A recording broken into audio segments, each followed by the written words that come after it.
Episode number 41, Richard Feren.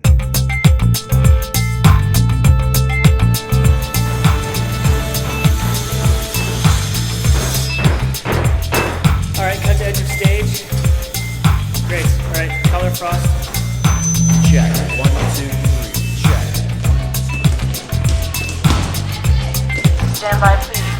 House to half, house out, lighting cues 1 through 10, sound cues 1 through 10. Welcome back to The Title Block, a podcast about Canadian theatre designers, their history, and their craft. I'm your host, Michael Cruz, and this time I have a long and fruitful discussion about sound design and composing with designer Richard Feren. I interviewed Richard last September at his home here in Toronto, and we talked about his early days in campus radio in Guelph, Ontario, and his entrance into Toronto theatre due to his proficiency with the violin and commitment to the avant-garde. Richard and I also land on his work organizing designers in Canada, so far about 450 members, to fight back against the ever-increasing cuts to design fees in Canada. We do not get to talk about his political satire work as Twitter maven @RobFraud, but you can check out Twitter for that part of his life. Make sure you check out the show notes for links to compositions by Richard as well as all the artists he's worked with in the independent theatre scene in Canada. And again, if you like this show and want to support my work, please go to patreon.com. Just a couple of bucks an episode will help pay for web hosting and equipment to make the show sound top-notch. And a reminder as well that if you use the show to teach your students about the history of theatre design, let me know. Email me at thetitleBlock@gmail.com or drop us a message at our Facebook page or Twitter at thetitleBlockCA. Now join me in my sometimes inflammatory discussion with sound designer and composer Richard Feren.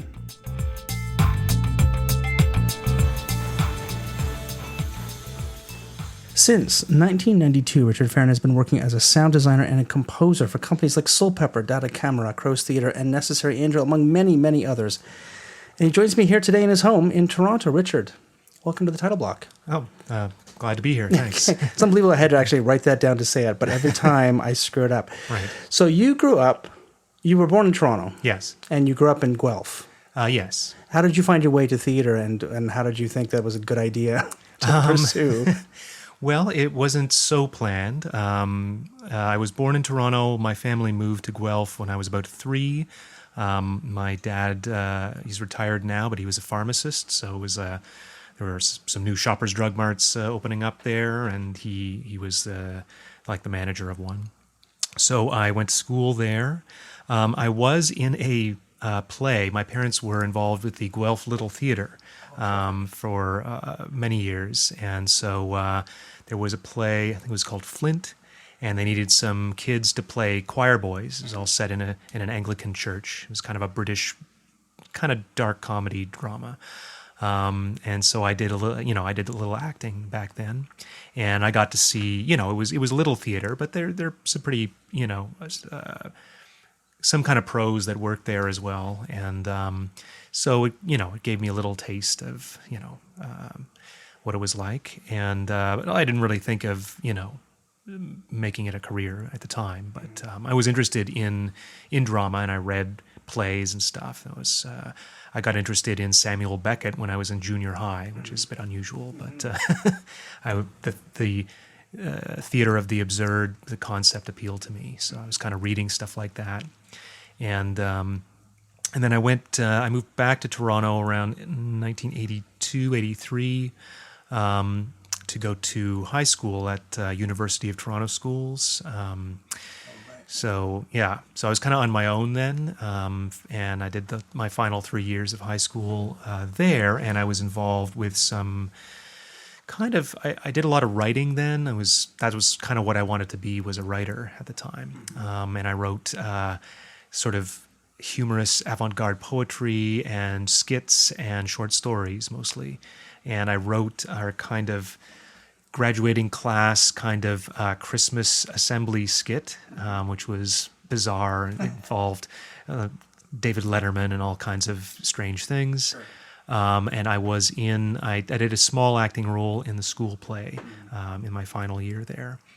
And then I started university. It was going to be an English lit specialist, but it didn't agree with me. I got bored very quickly and sort of dropped out.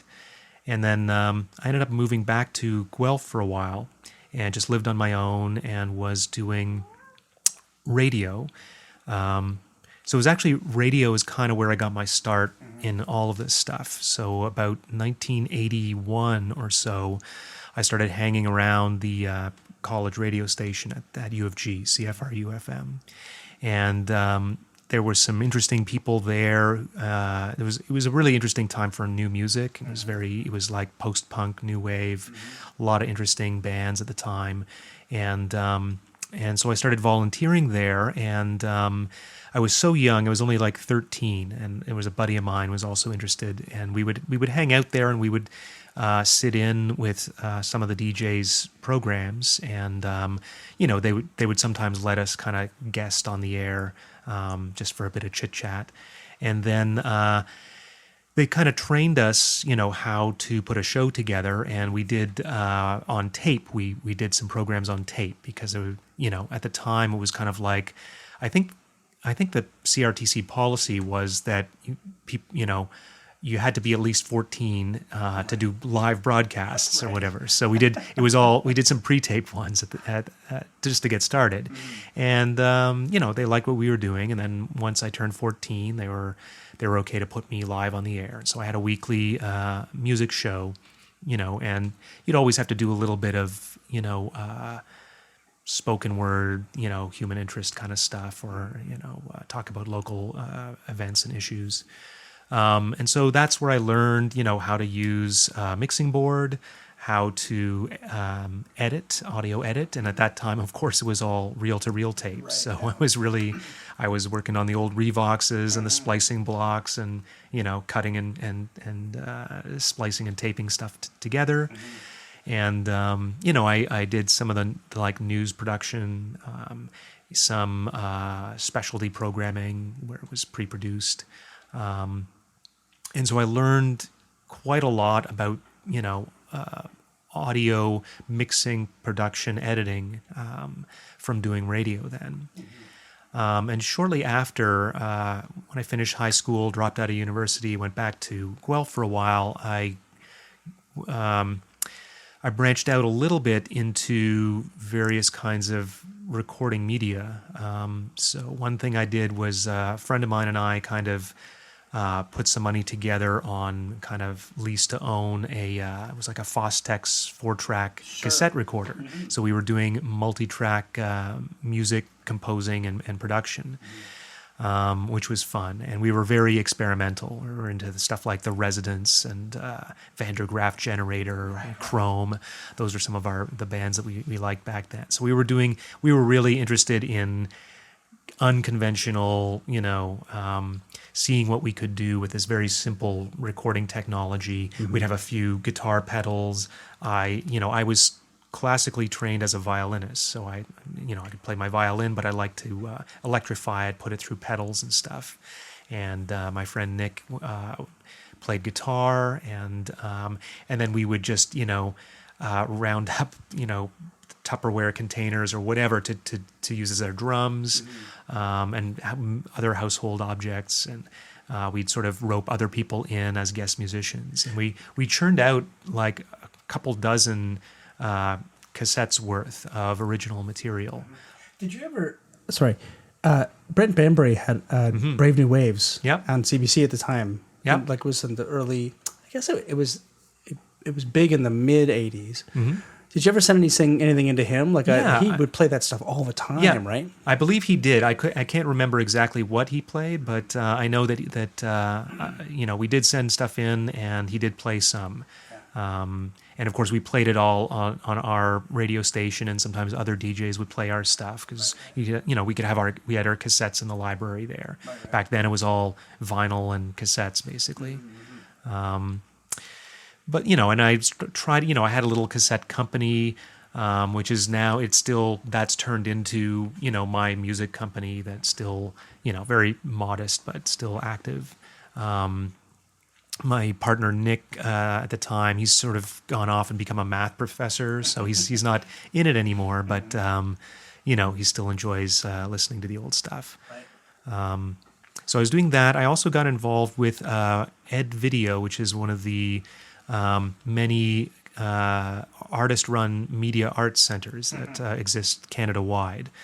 There's some here, like Trinity Square Video and places like that in Toronto. So in Guelph had Ed Video, and there, you could take seminars with experimental filmmakers and stuff like that. So I learned a bit about, shooting video, a tiny bit about shooting film. It was kind of too pricey for any of us. But, they had access to both old tube cameras and more, newer chip cameras. And you could sign them out, for a really modest rental rate. You basically would pay $100 a year membership, and then you would have access to an 8-track recording studio, a video editing suite. You could sign out cameras and, mobile recording gear and stuff like that. So that was another, opportunity to learn a bit about, and it was just not quite all digital yet. It was starting to get there, but we're still working on tape and U-matic videotape, stuff like that. How much did it sounds like that's where you started to develop your own taste. Mm-hmm. Did you know that you were doing that, or was this just something you were just trying to experimenting with and didn't know where it was going to go? Did you have a plan, or? I didn't really have a plan, but I did. I mean, I always had my own taste, and so I was very, clear about what kind of things interested me, and I was not interested in playing, in a bar band or something like that. I wanted to be like the next Brian Eno or something like that, right? So I was more interested in, the studio and the recording and stuff, and not, playing live was something, it was kind of cool, but it was not what I was geared towards. And, I was really interested in how things sounded and how to record things and how to mix things together and how to, get interesting new sounds and effects with a very modest kind of studio setup. So that actually kind of indirectly led to how I got involved in theater in the first place, because, these cassettes of my weird music would go out, far and wide, I mean, to a limited degree. And one of the people who in whose hands it fell into was Fiona Griffiths, who was teaching at University of Guelph at the time. And she was the acting AD of the Theater Resource Center many years ago, which was the kind of clown through mask training center founded by Richard Pachenko and Ian Wallace. And so all the clown through mask and all the people that do that, that's where that all started, of course. Whether it's Mump and Smoot or, all the clowns that you see today, all trace their roots back to that organization. And so they got me in on a kind of, it was what they called a futures grant, which is like a way to just hire somebody in their early 20s out of school, so that you could get someone working in the office without it coming out of the office budget or whatever. What year would this have been? That would have been 92. Yeah. Yeah. Yeah, they were, I think that this is not the first time we've talked about futures grants, I think, on the program. Stuff that, again, I don't think really exists now as well. I'm not sure. And it was an important grant anyways, right? Yeah. Like people started their careers off of it. Yeah. Well, it got me, it basically got me a job, and it got me a sort of reason to move back to Toronto, which I'd been wanting to do. And it introduced me to a whole, community. And, while strictly speaking, I was kind of like the office manager, but I was also, I was chipping in on publicity. So I was like designing posters and ad copy. And then, of course, they also wanted me to do sound and a lot of, tech stuff for their productions, which were, modest, but it was an operating company. So they were doing, the 3 productions a year. So at one point I stage managed a production of The Maids, directed by Ian Wallace. It didn't have a lot of sound in it, but I looked after that end of it. And I did some music for some of their other productions. And so that was great. I really enjoyed it. And, it was great because I had like a kind of steady job, or as long as the grant held out. They actually kind of kept me on, and they managed to get a different kind of grant that paid a little better, like a Section 25 or something like that. That was kind of like to keep me working in the office. But, I started to meet a lot of other artists in the theater community. So one day, they had like a free ticket for the Rhubarb Festival. Right. And I went out to see that, and I saw the whole evening. It was a mixed bag. It was back then. The Rhubarb Festival was at the Old Buddy Space on George Street, so there was no kind of picking and choosing what you're going to watch. It was just like you plop yourself down, and there's a whole evening of 5 shows all in the same space, for better or worse. And one of them was by a company called Pow Pow Unbound. And directed by Darren O'Donnell, who's still very active, his kids nowadays. But back then he had this little company with Wendy Agnew and Stephen Seabrook, and I thought their show, I didn't quite get it, but it was very Dadaist and kind of fun, and they had a guy doing the music for it, who was he was sort of off in the corner, but he was on stage and he was playing electric violin through a little this whole pedal board of guitar pedals. So at the end of the show, I walked up to him and I was just, shop talk, because I played violin and I wasn't happy with the pickups that I'd been trying to use. And so I wanted to ask him a little bit about what he was using and what he thought of it. And so I went up and I just started talking to him about electric violin and pickups and stuff like that. And he was like, "Oh, you play violin?" And I was like, "Yeah."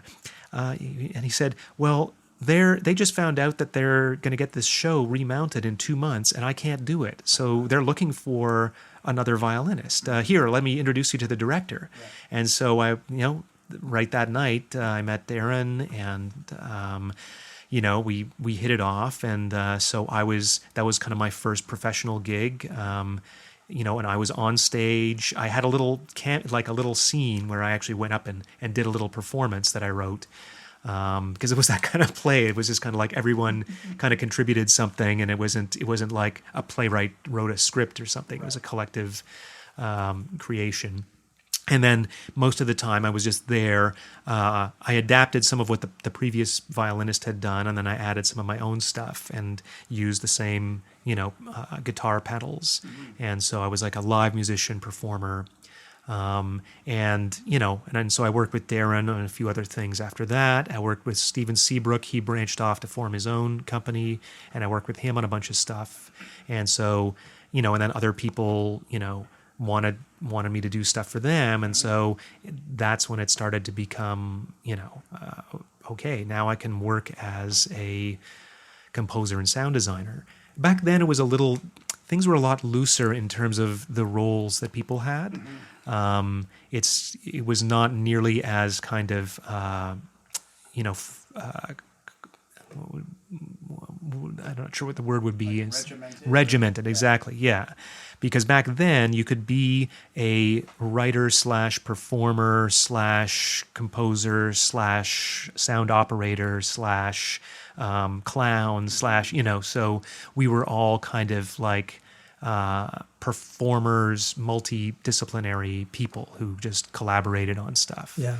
Well, it was also the rise in the early 90s. There was sort of the Rhubarb, the Fringe, Poor Alex. Like the sort of was a rebirth of the independent theater in Toronto, where it was a whole new creative kind of force that we were kind of riding the wave of there at the end. And Stephen, I remember that you guys came to Blyth. Yes, the Young right. Company. Yes. In 94, I think. Yeah. Right? Yeah. Yeah. And how was that experience? I know that I was just out of school. Right. That was like my first gig. And we had it was not something you kind of predict to be the Young Company in Blyth. It was a very different approach. Yeah.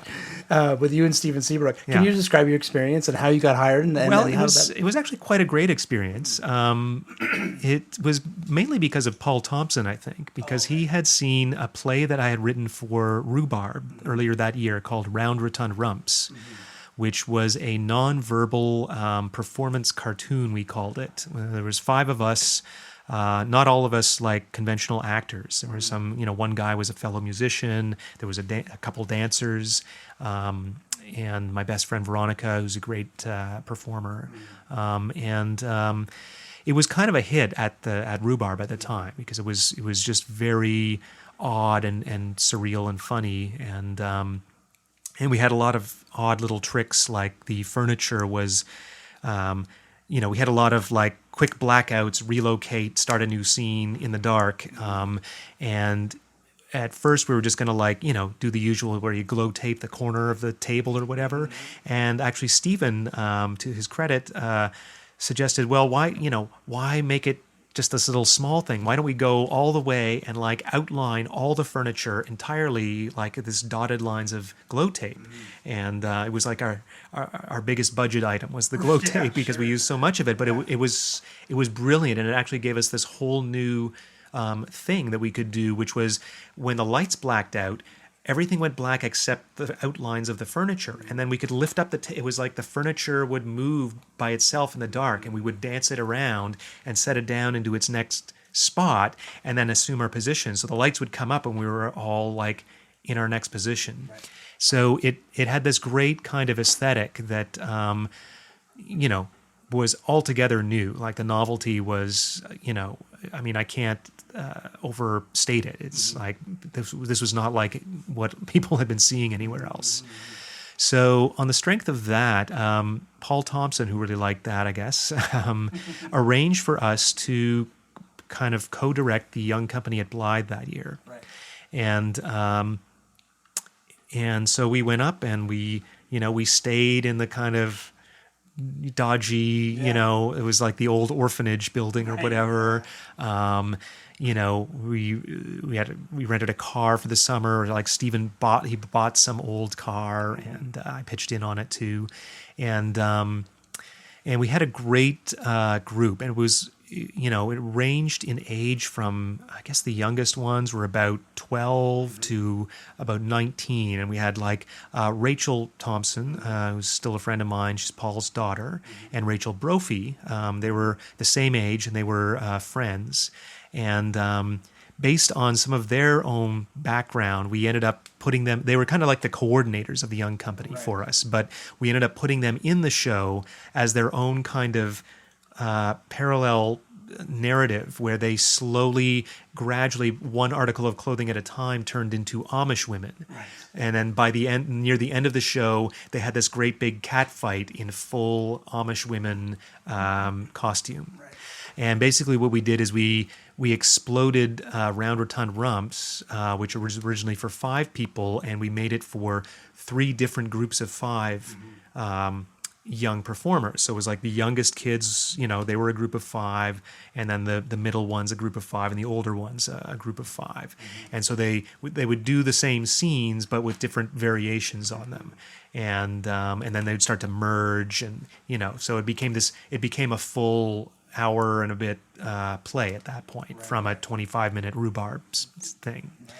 And it was a bit controversial. I think there was a lot of uncertainty about, were we like not people who should be around kids, or and the kids really seemed to like it. There were a couple parents that were like not, they were very skeptical, but many others that seemed to be, they were happy that their kids were getting something out of it, and they seemed to be very, inspired by it. So on the whole, we were very pleased at how it went, and I don't know what the festival thought. I think, some of them were happy with it, but I'm sure not all of them. Well, that's what good theater is, though, right? Yeah. I mean, that was the year that Blyth turned itself around as well. Right. Yeah. Like it was on the brink of being closed. And we saved it. And you saved it. Yeah. Well, you were there. It was all part, like we were all there. It was a really important year. Yeah.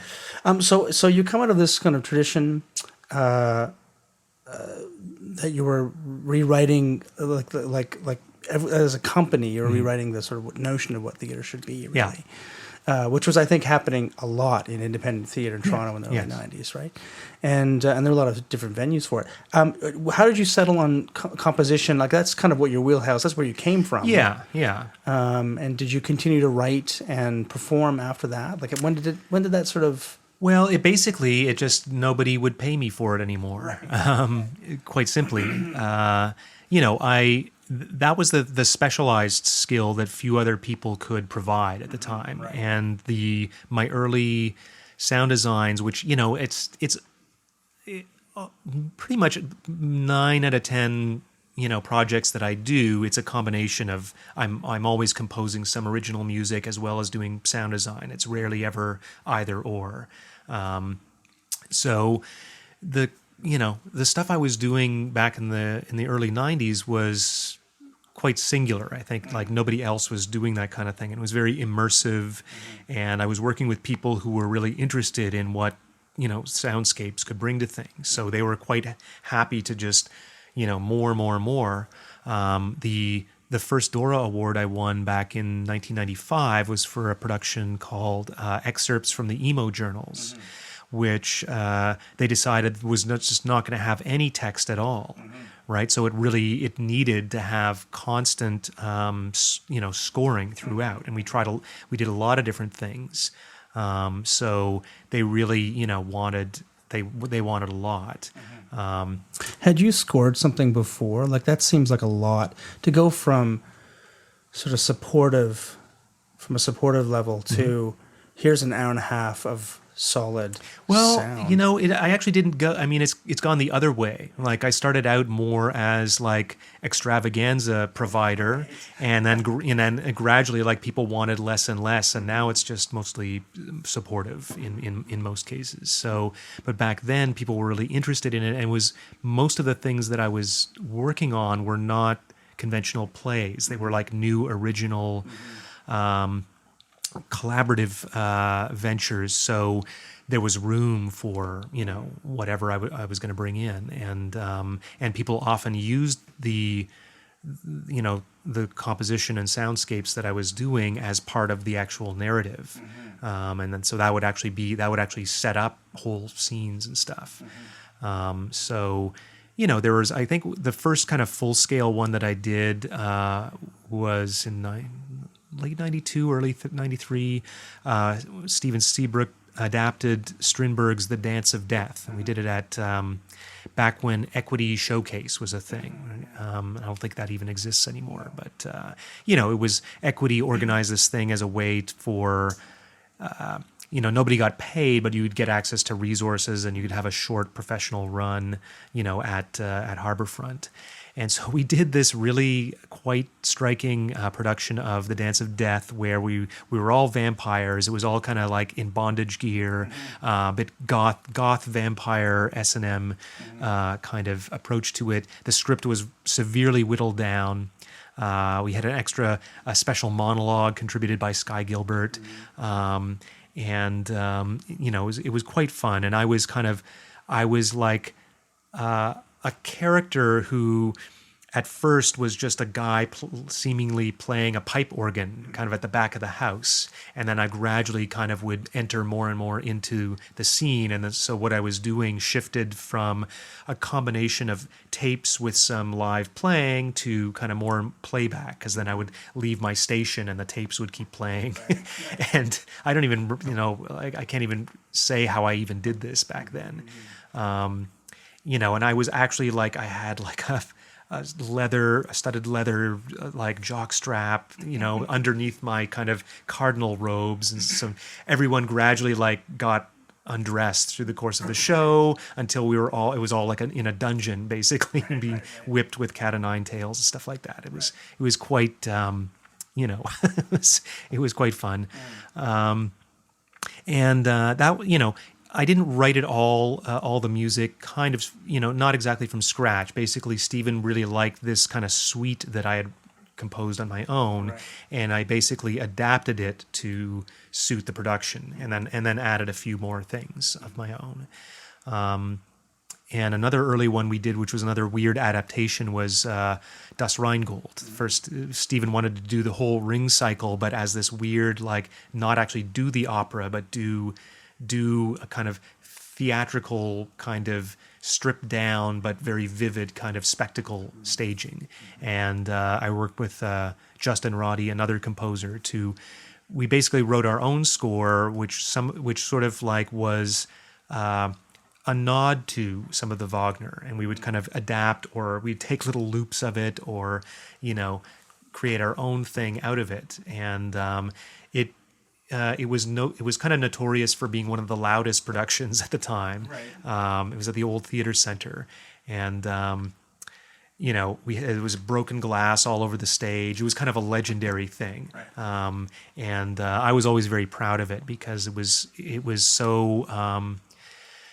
The show itself was so weird but interesting, and the sound was so full and visceral in a way. So we don't often get a chance to do that kind of thing anymore. No. Can I ask you to speculate on why that's not done anymore? Like, it seems like what you're describing is a playground where people can take risks. Yeah. And they had the opportunity to take risks, and there was at least some funding for it and support, and the companies were. Now it seems like people are. Well, I believe it was a confluence of several factors. One being that there was more funding at the time, so it allowed for,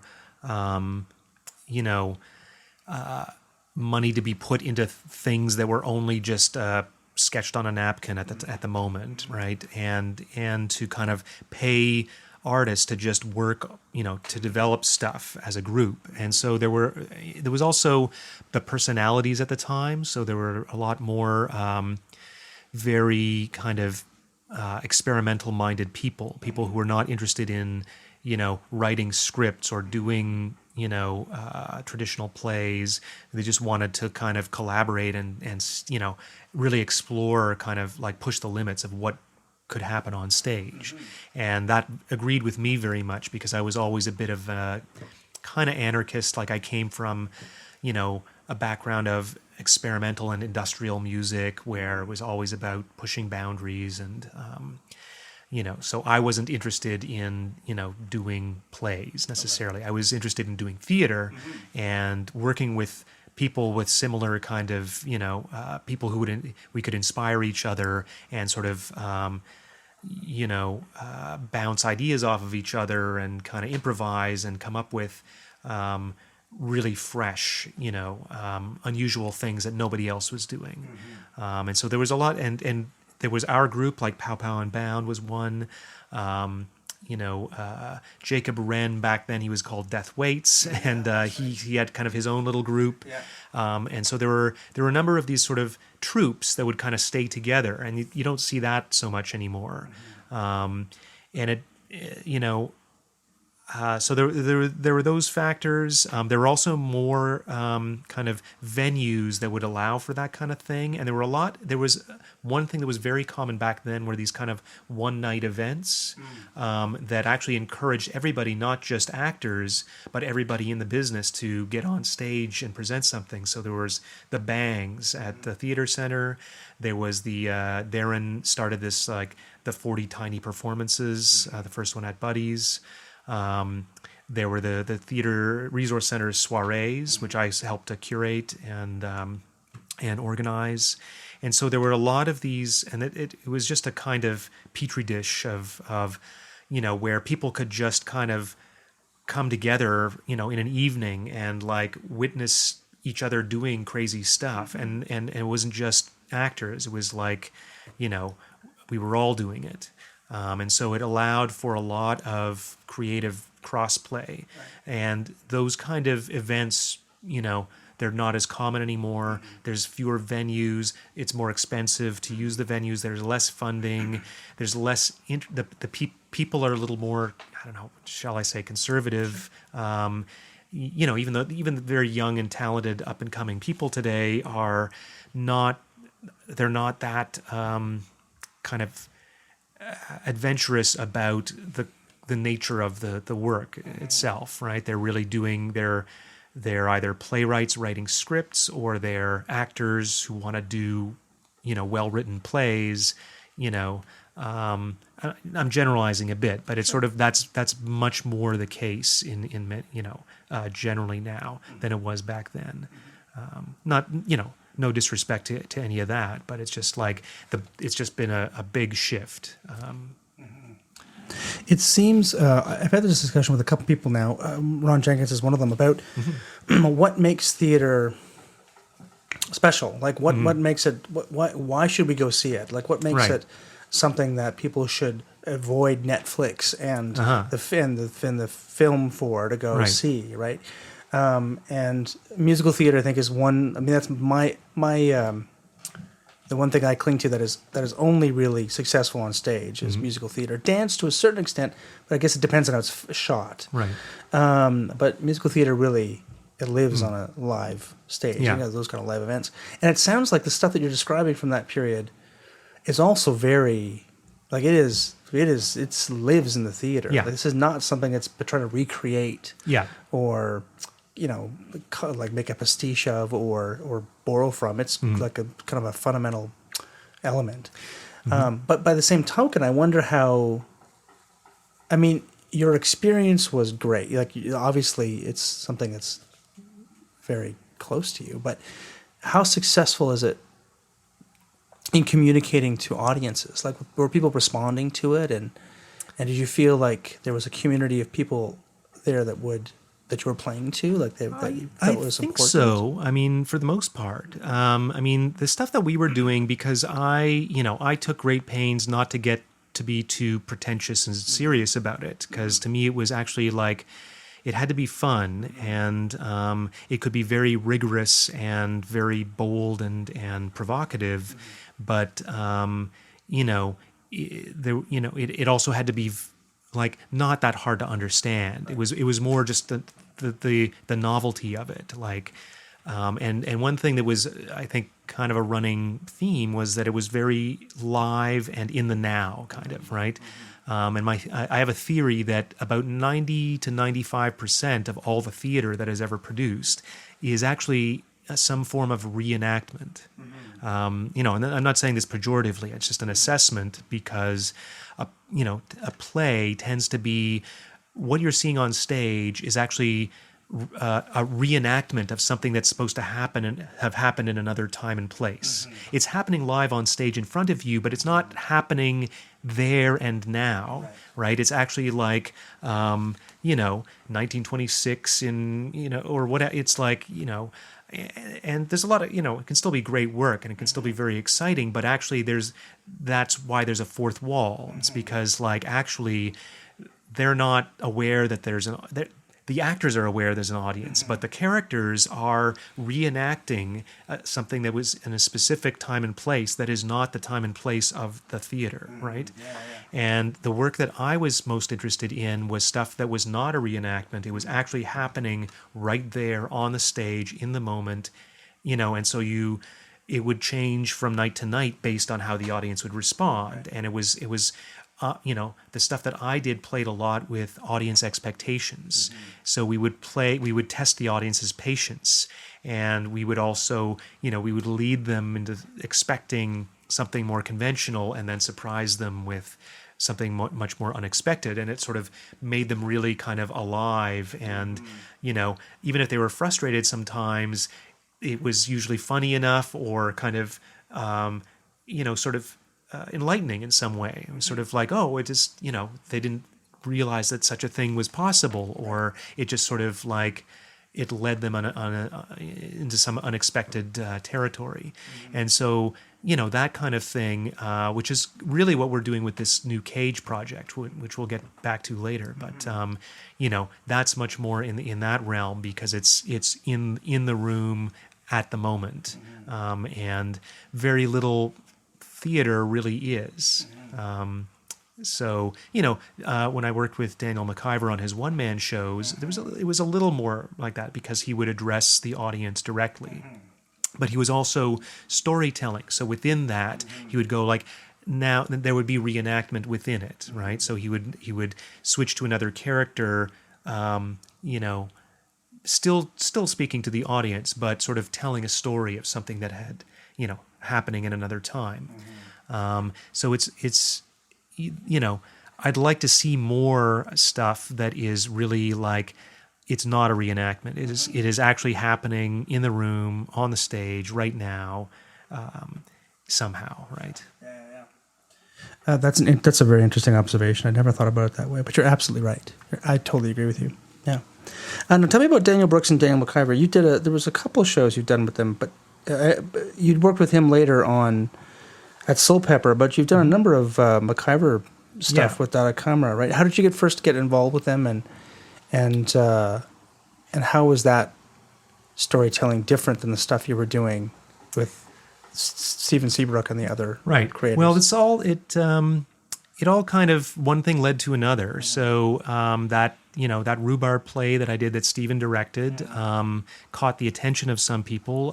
Daniel Brooks in particular really liked it, and I think it was sort of, I didn't know a lot of the Augusta company's work back then, but apparently it was sort of reminiscent. So we kind of, we were kind of on the same wavelength in some ways.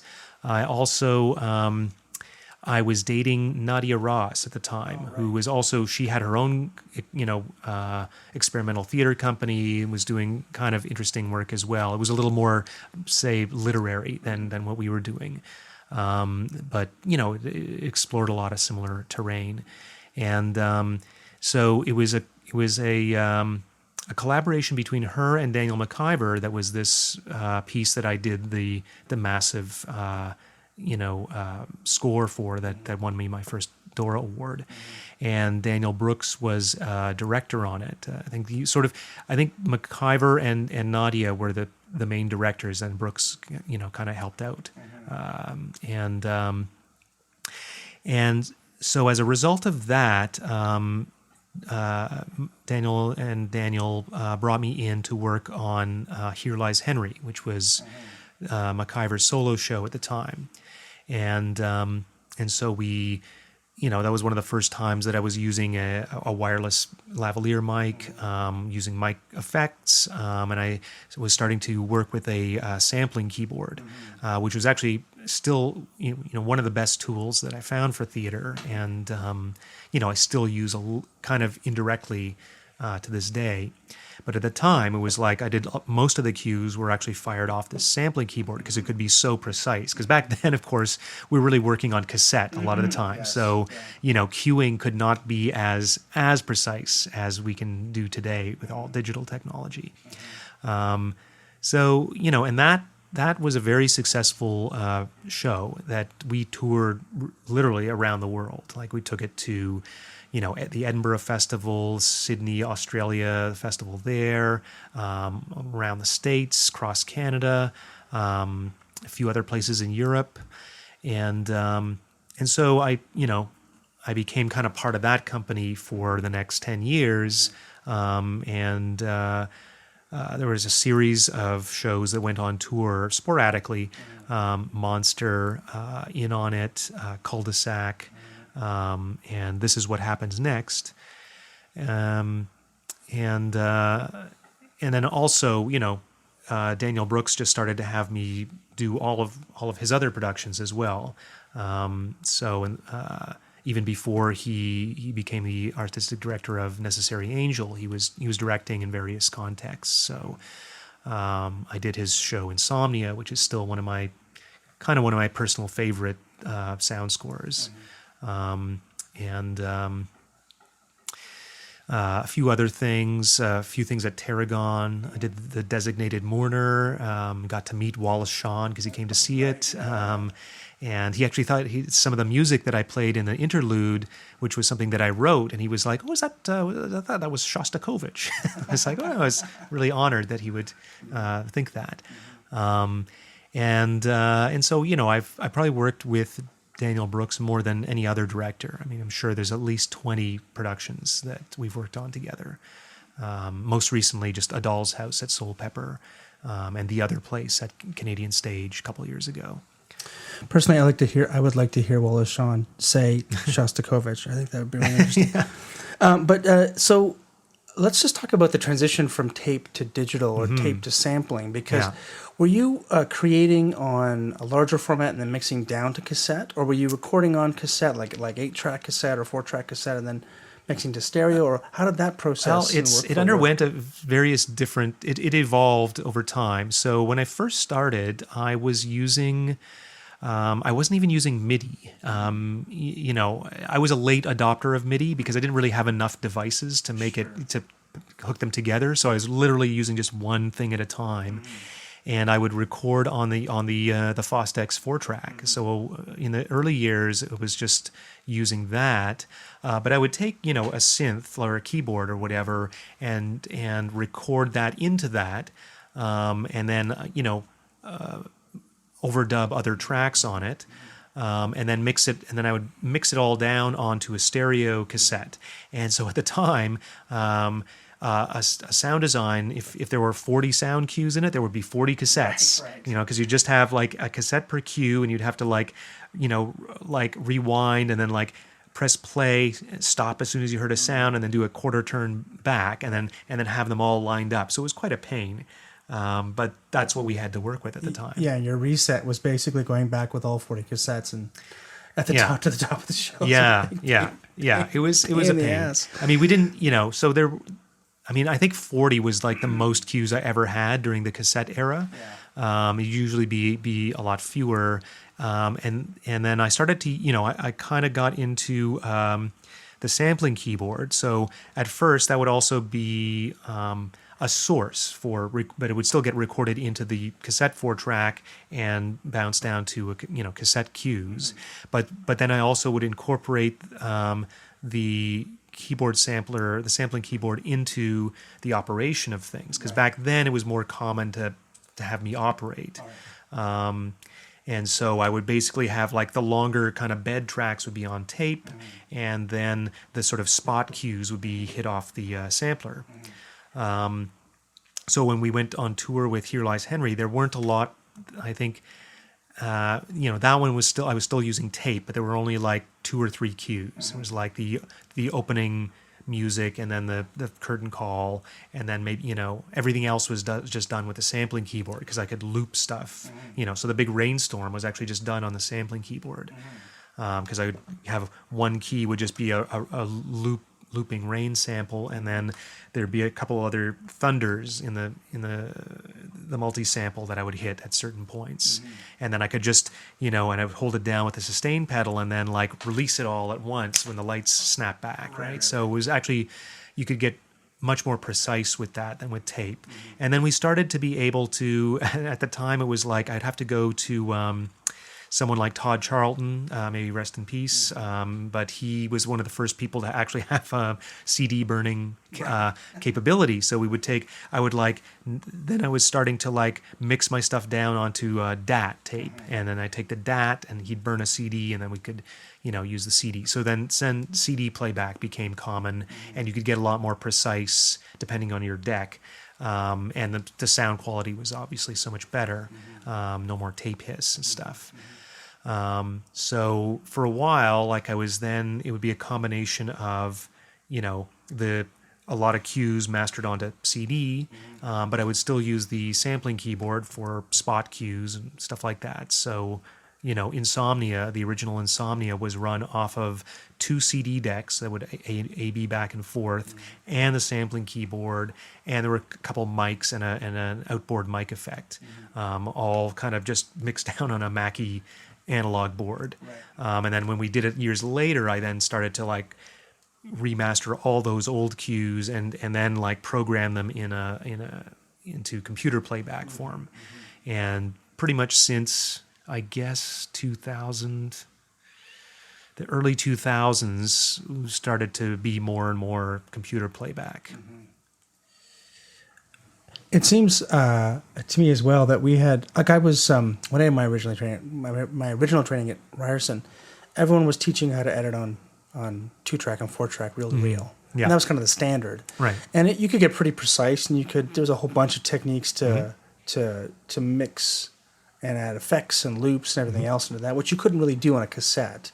But it seems like, because that technology was never available to the smaller company. I mean, and even then, in a small space like pressing play on a reel-to-reel was this large like chunk at the back of the theater, right? Yeah, it was not So discreet. It was not a discrete thing. You yeah. had to have a separate, like, enclosed Yeah. sound space. Yeah. So it seems like the digital technology sort of snuck in and then leapfrogged over Yeah. whatever the standard technology, right? Yeah, well, Digital the took sampling over. keyboard was a huge evolutionary leap, first of all, because you could, you had random access. So it didn't, it was like if, in Insomnia, for instance, Daniel Brooks would do this dance where he would do these sort of Tai Chi punches. And every time he punched into the air, there would be this, really loud shattering glass sound. And I just had like a sample bank of glass breaks that I literally, it was like different every night, and I could just hit a bunch at random, and I would just watch him, and when he punched, I would just hit them, and it didn't matter how many times he punched, like I could just hit, I could give him a sound. Now it's like, using QLab is wonderful now. That's how we do everything, basically. But it's because it's so sequential, it's kind of linear. There are ways around it. You can hotkey certain cues so that you can have that kind of random, like, oh, how many footsteps is he going to take? It might be 8 or 9, doesn't matter. I just keep hitting the hotkey, right? But most of the time, you kind of have to stick to like what's programmed because it's hard to jump around and. And it's much more, sequential rather than kind of like random. But it's allowed us to do things that we could never do with manual operation, like, not the least of which is being able to have multiple layers going. Because, it used to be really, we would have 2 decks. And the reason for that wasn't just because that's all we could afford. It was actually that, to crossfade between things, you'd probably be, you'd need both hands to manipulate 2 faders each for, to crossfade between the 2 decks. So if once you're dealing with 3 or 4 decks, and I did have designs that were 3 or 4 decks, but I couldn't really have them. You couldn't have an operation where it was crossfading between 3 decks at the same instant because, an operator just didn't have enough arms to do that. Right. But now with digital playback, you can have pretty much an infinite number of different layers, fading, moving to different speakers. It's all automated now. The only drawback is that it's so, it is so programmed that it doesn't allow for any kind of loose play where we used to have, where you could kind of like, a skillful operator could kind of ride the levels up under an actor's monologue, kind of, and it would be a little different each night. And now you can't, you kind of can't really do that with QLab, not very easily anyway. You kind of have to build these long fades, and it's all kind of set. But it gives us so much more advantages at this point. And if you're good at it, you can kind of get around a lot of the limitations and really, get a lot out of it. So I'm not looking back at all. There's sometimes things I miss about live operating, but, nobody pays me to do that anymore because there's always technicians and, it comes up once in a while. Like Cage, for instance, I'll be operating, but I'm also a performer in the show. So it's all kind of part and parcel of that. But, most of the time, no, they're not going to have me actually run the sound anymore these days. So it all has to be programmed. And how did you find that handoff? Like you must have missed, like first of all, not only as a designer, having the control, but also being a part of that every night must have been something very I do special, miss right? it. Yeah. I mean, especially when I was touring with Daniel McIver, I mean, it was like a team show. It was like he wasn't alone on stage. We were partners, and we were very, very good together. Like I could match his smallest move, and I could improvise. There wasn't a lot of improvising, but every once in a while something weird would happen, and I would try to deal with it with him. So that there was a real rapport there that you can't really recreate in most cases. And and it was also back then it was practical because we were touring around the world and we were literally like there were just the three of us most of the time. In stage, we didn't even really have a stage manager. Don't tell Equity, but it's like old news anyway. But most of the time it was just me and the lighting designer and Daniel, and we'd set up our gear and then we'd run, and we wouldn't need to look at a script. We didn't wear headsets. We just knew our cues, and we would just like watch him and we'd do our thing. And it allowed for, a very quick and efficient setup, and, B, a very, a really live feeling show. Like it really felt like, wow, this isn't programmed. It's actually like really happening in the room. Not that you could really tell, but, it really was. So people could sort of feel that. So I do miss that. The thing is, it's not really practical at my end either, because it's just, it's hard enough to juggle, multiple projects, just time-wise, and, to have to like stick around to kind of run the whole run as well. It's just not practical for me either. So, I've developed a whole strategy for how to program it and hand it off to a technician, and it's fine. Like and a lot of the projects they're not going to necessarily benefit from that live operator kind of thing in most cases anyway. So it's it's all for the best, really. To ask you once again to support the Title Block on patreon.com. Click on support the show in the show notes. This will bring you to my Patreon page where you can donate a small amount every episode. I'm just asking that you help out to cover those costs and help me to continue to capture the story of Canadian theatre design. Go to patreon.com/the Title Block podcast and donate a couple of bucks an episode. It really helps.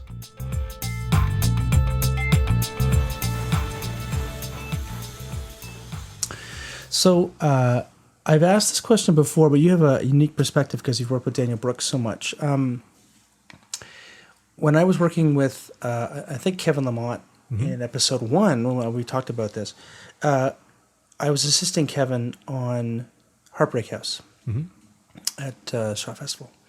And Tadeusz Brodecki was the director. He's Polish, and it was a Heartbreak House like nobody had seen at the Shaw Festival. Right, there was no ship on stage. It was a complete departure from what the script calls for and what the audience really expected, probably. And there was a lot of kind of uncertainty about whether the audience would respond to this, because it was really about the end of the Belle Epoque and the beginning of the New World, and Edwardian society it was the start of World War I, and that's what he made it about. And Tadeusz's answer was, I can't control what the audience thinks. I can just respond to the world, and I can put this thing on stage, and they will love it or they will hate it. But most of the time, people like what I do. Like when it all comes out in the wash, all you need is, what did somebody say? Peter Bogdanovich said. His thing was, you need one hit out of 3. You can have 2 flops, and the third one's got to hit, because if you don't hit, you're going to be done. Right. So, as long as you're consistent, that's important. But the audience was not part of his equation. Go to Daniel Brooks, and I remember having a discussion, because I assisted Andrea Lundy on a remount of Here Lies Henry at Buddy's. Right. In 90, whatever it was, 6 or something. And Daniel was obsessed. Like, the audience didn't laugh like they laughed last night at this part at the preview. So we're going to change this. Your note tonight is do this differently. Right. And he was very, very focused on how the audience responded. What is your perspective on that? On what should theater care about the audience? Should we disregard them? Is there a mix? Like, do you have them in the back of your head when you're composing, or are you really just talking about or thinking about the message you're trying to send? I simultaneously consider them while also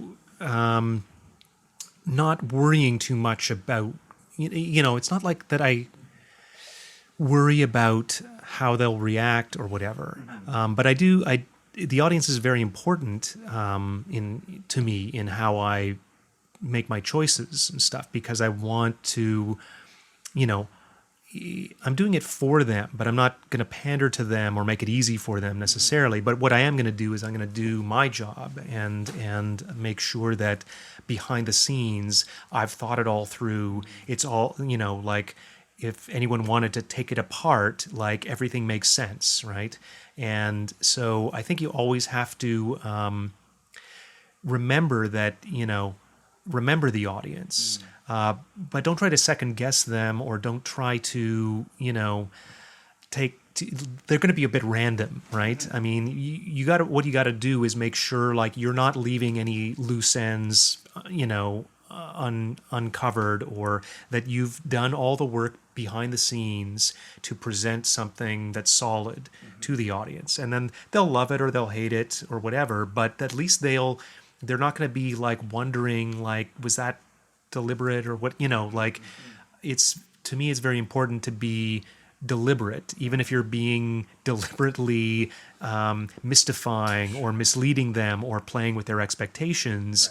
Just make that itself clear as well. And I like to, you know, sometimes play pranks on the audience, but they're also included in the prank so that they can also appreciate it. But so they get surprised, and then it leads them to something, and so they're kind of like, you know, they don't feel like that they've been had, but they feel like, oh, this is, you know, something has, you know, pushed them along in some way. Can you give me an example of when you did that?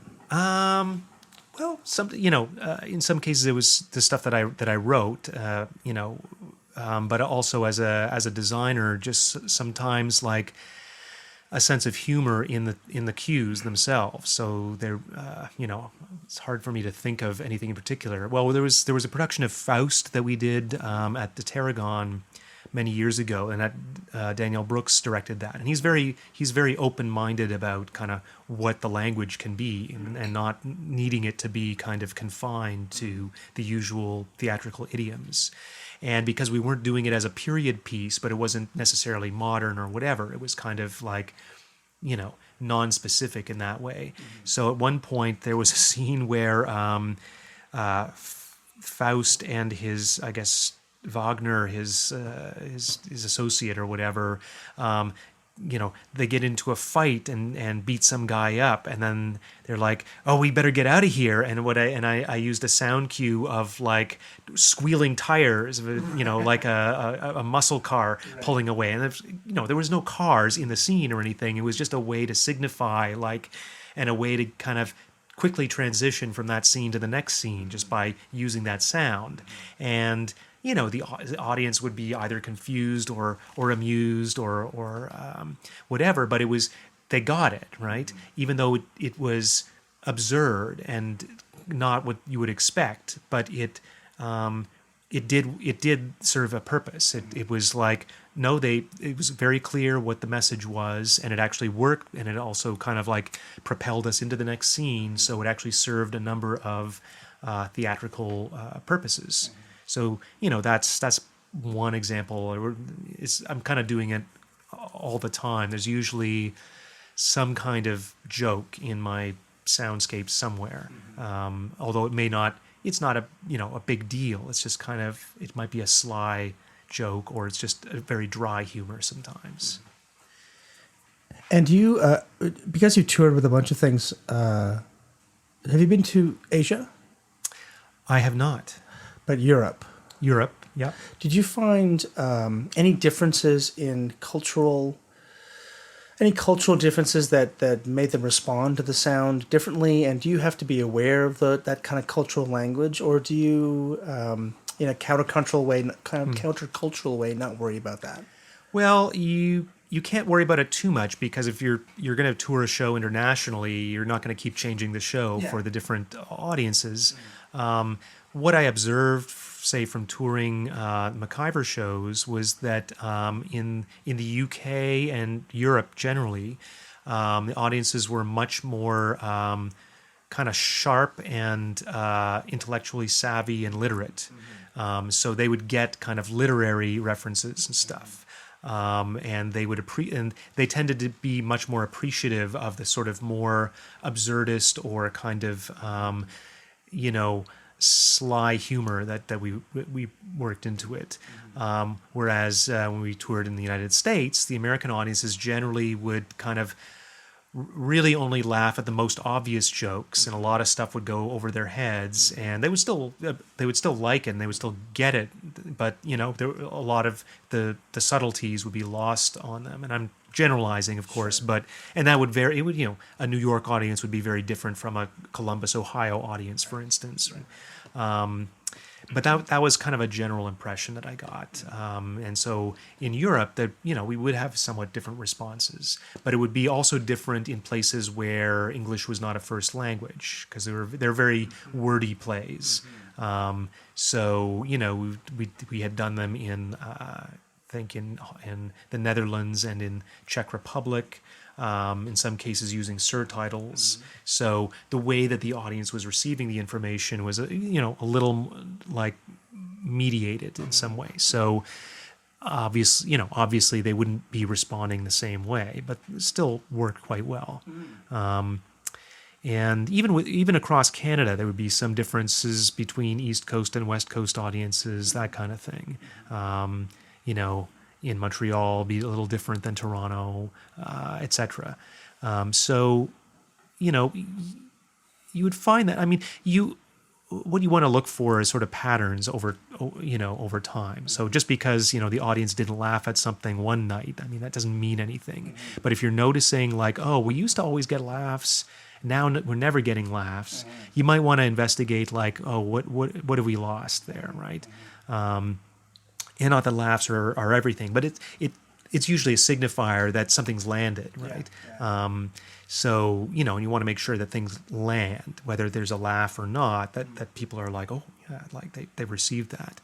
So, the audience responses can tell you that, but it's sort of, you don't want to also overreact and go like just from night to night, because then you're just going to lose track of what you're doing because you keep changing it. And you got to stick to your guns, and then if you notice something is kind of consistently like not landing, then you got to look at that and see how you can make it work again.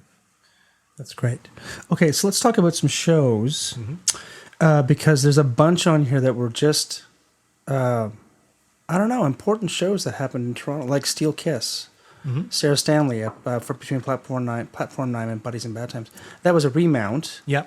But still, important show. Thoughts on that? Yes. Well, I did not work like rapid fire here. So yeah, Steel Kiss, the original Steel Kiss, I was not involved in. Yeah, and that was like quite a while ago. Platform 9 produced, and then Robin Fulford, the playwright, wrote a sequel to it called Gulag, which we did at Passmarai Backspace, and Sarah Stanley directed that. So I worked on that, and I got to do, and she was wanting a very muscular kind of industrial sound design, so she picked the right person for that. And so, we did that, and then it was, I think, while she was AD at Buddies, where she decided to like put the two together, do Steel Kiss and Gulag as a kind of, single production. It was alternating nights, but, with the same cast and same design team. So I got to kind of revamp my Gulag design and then also come up with something for Steel Kiss. And I hadn't even seen the original production, so it was kind of all new on that. And I collaborated with Steve Marsh on that, mostly because it was a big job, and I was going to be on tour for part of it, for part of the tech. So I really needed somebody to be there. So between the two of us, there was a lot of source music involved, a lot of like heavy metal, or in the Gulag stuff, it's more 90s kind of Soundgarden, Pearl Jam kind of stuff. Plus some, original underscoring and a lot of sort of environmental soundscapes and stuff like that. I had a lot of prison sounds and backgrounds and stuff. So yeah, I think it turned out pretty well. It's sort of like, that's going back a little while, so I don't remember it in vivid detail, but I know that, I think Sarah was pretty pleased with how it all turned out. That's good enough for me. Possible Worlds, that was a hit. Yes. And it got remounted several times after that, didn't it? Well, it's been produced by different entities. I still think that that production that Daniel Brooks directed is probably still the definitive production. I did not see Mitchell Cushman did it more recently, and would have liked to have seen it, but it wasn't in town really. So, and I'm sure he probably did some a different spin, but a good job as well. But the Brooks production was quite cool, and it was one of the first kind of notable designs that I did that was really kind of well focused, and I was using water sounds throughout, so it was really there were little snippets of Bach and stuff that were just I'd take like one little 3-second phrase from a Bach piece and then loop like hold a note or something like that, and then a lot of it was playing with waves. I had like 5 different kind of seaside waves tracks, as well as dripping. So, I was always very proud of it because it was a really I think my designs up until then had been very kind of wide ranging and eclectic, which is kind of cool as well. But this was one where it was really focused and kind of had a real thematic unity. So, that it was notable for that. Nice. Was Good Morning Desdemona, Good Night Desdemona, Good Morning Juliet, was that a remount in 2001? Yes. Yeah. That was done. We did that at the Bluma. Yeah. Elisa Palmer directed. And that was one of the first times I used SFX, which was the precursor to QLab, and but a much inferior kind of thing. But it was one of the first kind of computer playback programs out there. So it was quite a challenge. It was all new territory, and it was like not an easy. It was quite an ordeal, actually. And working with a union house, in a big union house with like serious union. So I was it was definitely had no longer in the world of the free for all theater creators, unregimented. It was now very regimented. I was very constrained in what I was allowed to do. And, we had to work within set time frames, and I had to communicate, everything to the technician because I didn't know how to program it yet. And even if I did, it was not, I wasn't able to. Like now I can pre-program stuff in QLab because I can use it on my own computer and I can just bring it in. But back then it was like, no, I had to bring in like paperwork and discs with files on them and have the guy like laboriously like put it all in there, and I'd be kind of guessing like, okay, let's try a 5-second fade. Okay, no, let's try 8, And so it took a lot of tech time, which is precious, of course, in that situation. Yeah, exactly. Yeah. Awesome. Moving on. Okay, let's talk about Soul Pepper. So you were there pretty much from the beginning. They had done a couple years before Endgame, which you worked with Daniel on, right? Yeah. But since then, you've been working with them a lot. Yeah, I think pretty much every year there's been at least one, and average of maybe 3, say, per year that I've worked on with them, and with a lot of different directors. And because Daniel he directed a few things for them back then, and Laszlo I got involved also at the same time because he did his Platonov workshop, and then ever since then he'd always asked for me, so I did probably about 10 shows with Laszlo, and that was Laszlo Martin, right? Yeah. Well, that's great. And how has your experience been? I mean, obviously, they've been asking you back every year, but you've eventually became a creator of Cage. Yes. Now I talked to Lorenzo Savouini back in May, and that'll have come out before this interview. But tell me about your experience with that and how you created it, and tell me about the production and how you approached it. And it sounds like you're getting back to your roots. Yes, right? It was very much kind of a return to those kind of early days of it was Diego's brainchild. Diego Matamoros is a founding member of Soul Pepper, and primarily an actor, but he was really interested in 2 things. One of them being John Cage and his work, and the other thing just being what in doing a kind of happening or installation piece where it was not a conventional piece of theater and that had to do with just being in a room, audience and performers, and having a cage as a kind of, sort of device that could serve a number of different purposes. And so, he wanted to work on it with me and Lorenzo, and he wanted to make it really like, let's just be a team. The three of us are the co-creators. We're all equally responsible, and we're all, we're not going to be regimented into specific roles. Obviously, Lorenzo and I were going to look after a lot of the design of things, but of course, Diego has full say on all that kind of stuff as well. And Lorenzo and I are performers in it. Diego's kind of like the main performer, but we're there in the room. We're operating our stuff, but we're also doing things. We're present. We're interacting with him, with the audience. So it's really, it's really kind of a neat piece in that way. And, I think it has a lot of potential. We did a 2-week workshop where, on day one, we came in just with, kind of toy boxes full of stuff, but no real set plan on how we were going to do it. We knew a few things that we were interested in. One was in using chance, chance as a method to arrive at things. So I brought in some like D&D dice, like some 10-sided dice, so that we could roll, and we would have little charts, meaning so that, if one of us rolled an 8, that would lead us to something. And then, and Lorenzo had built this cage, this sort of plexiglass cube. So we knew we wanted that, and Diego wanted some kind of way to turn into an ape. So we built this sort of big mask, but it's not a furry mask. But it's a mask, right?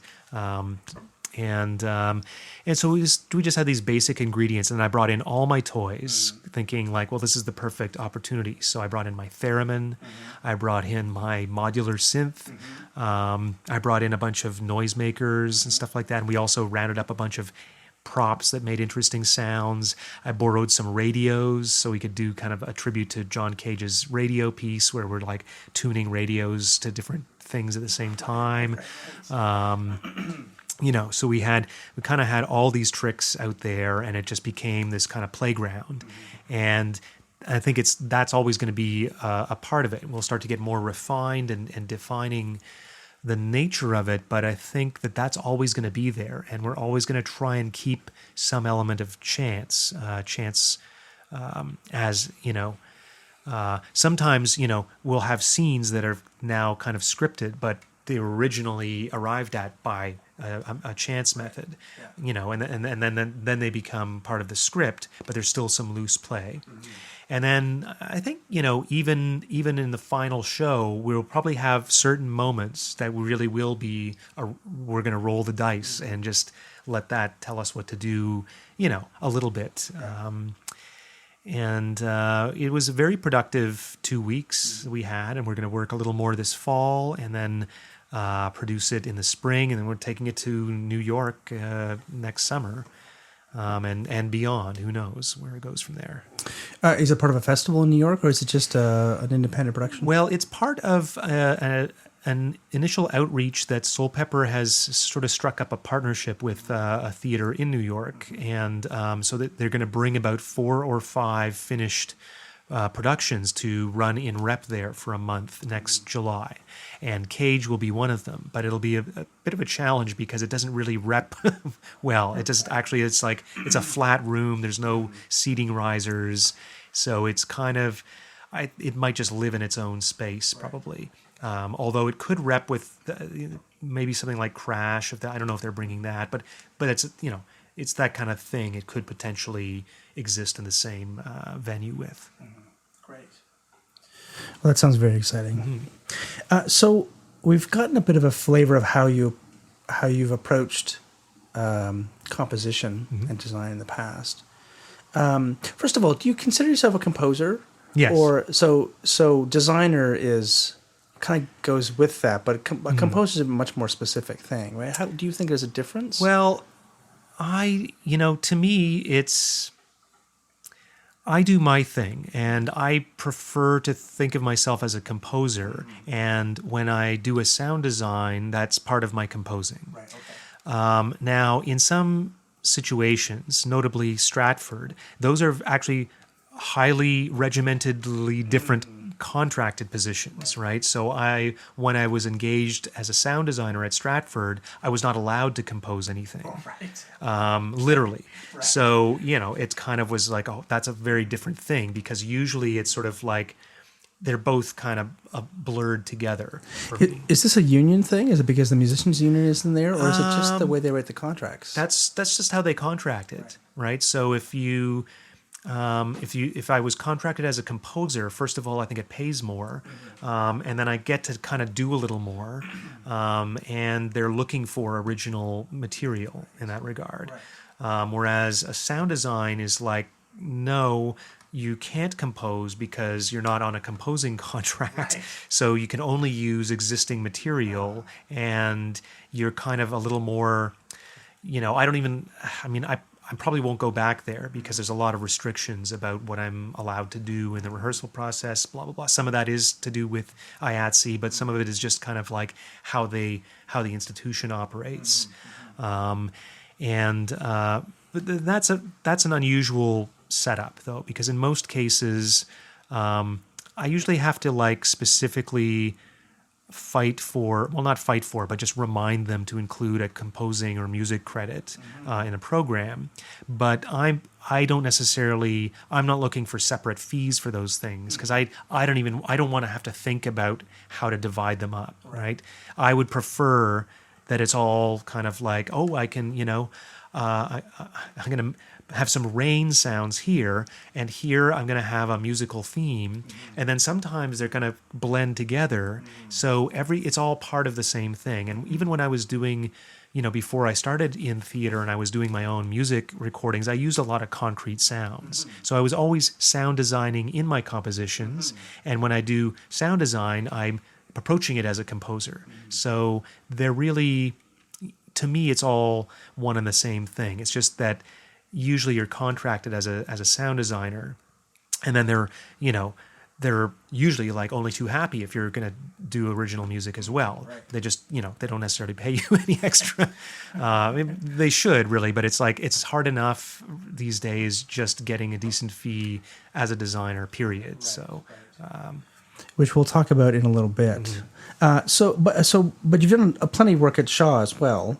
I've done a couple it was things. A different experience there? Yeah, I didn't like it. No, same kind of thing. Same kind of thing, and even less. I didn't get a lot of moral support there. I work with Peter Hinton, who's a great director, and he was very supportive of what I was trying to do, but it was just the production department was not so supportive. Right. I just felt like I was just a pain in the ass to them. Right. And once again, the same kind of I wasn't, 1 year they did actually get a QLab computer for me and, let me put a couple speakers in the room, and the stage manager could run the the cues on the computer on the days that I wasn't there, because of course I had to go back and forth, productions in Toronto as well, so I wasn't there in every rehearsal, but I was able to build up the design over time, the same way that I would now. And then the next time I went back, they were like, oh, we let you get away with too much, last time, Richard. So, no, you don't get a computer this time. No, you're not going to get speakers. And I was like, okay, this is really not acceptable. And, and I just couldn't, they didn't even see the value in it at all, it seemed. And so I was like, I just had some very frustrating experiences there, not with, the company, the cast and the fellow designers and the director and everything, they were all great. They loved it, but I needed production to support it as well, and they just were not really supportive. And I will not go back to Shaw. Yeah, it is a real machine. I think that I had a discussion with one of the design coordinators at Stratford, and she, as a design coordinator, I mean, it is a giant machine, right? And unlike assistants elsewhere, where you're drafting and you're a real assistant. There, you're kind of like an usher. Right? Like, now we go here. Now the next step is this, right? If you don't know where this is, I will find out. As a set assistant, it's very much, what do you want to do? Okay, let me translate that for you for the rest of the machine to make sure that it can happen, right? So you have to have that kind of liaison. And it's, with all the moving parts, it's hard to think how that over time. It's easy to see how over time that kind of builds up. But I can understand how it'd be extremely frustrating if you're expecting to, I don't know, be a bit more fluid or a bit more, like part of the process. Because it's almost there. Because the way that I work really. A lot of it happens during the rehearsal process, and I need to be able to kind of build up the design then. So that's kind of a deal breaker for me if I can't do that in a situation like that. Because the other aspects of it, once I was in the theater, it was actually quite fine, and they always had, the technicians themselves were great, and I remember. Being at the Avon, and the guy, Mike Walsh, he would be like, here, just go, using it was like the module, sort of the remote modules for the, it's a system I don't really like there, but they still use it. And sort of almost blanked it from my memory, because it's LCR. What is it called again? Anyway, so I was allowed to kind of manipulate the stuff in the theater, which is unusual because usually you're not supposed to touch that if you're a designer. Whereas in the rehearsal halls, it was like, we're allowed to play up to 5 cues on a little portable CD player per rehearsal, right? So those were the kind of restrictions. That's a very strange rule. It might be a stage management thing. I don't know. That's very odd. I guess because they're it's because you need a tech there to run it for you. I guess, right? Yeah. So and it was similar. It was a similar thing at Shaw. It was like what could we do that wouldn't require an IATSE technician? Right. And to me, and I found this was all kind of BS because this is the rehearsal hall. We don't need IATSE technicians, right? There is no such position as rehearsal hall technician, right? So I just thought it was all bogus, but because that in the agreement between the festival and IA it was like they were in charge of the rehearsal spaces. So if we had been rehearsing off-site, I could have done whatever I wanted. But because I was in the IA-controlled rehearsal halls, we were restricted. And so it was kind of like, I could run my own QLab on my own computer, but only if I use like little tiny, computer speakers, which weren't very helpful for a big rehearsal room, right? As soon as there were like actual speakers involved, even if I brought my own, right, I would need to have the IA person there to supervise, right? And nobody wanted to pay for that. So it was just kind of like, really, I can't just do these very simple things that this has just been part of my workflow for the past 20 years. So I was like, what, this is, I can't help you guys. This is, maybe other people can do this, and I don't know how they do, but I don't even know how to design or do anything if I can't, do it in the rehearsal. So that's understandable. I don't want to beat that. I think we've beaten it at horse enough. So I totally understand.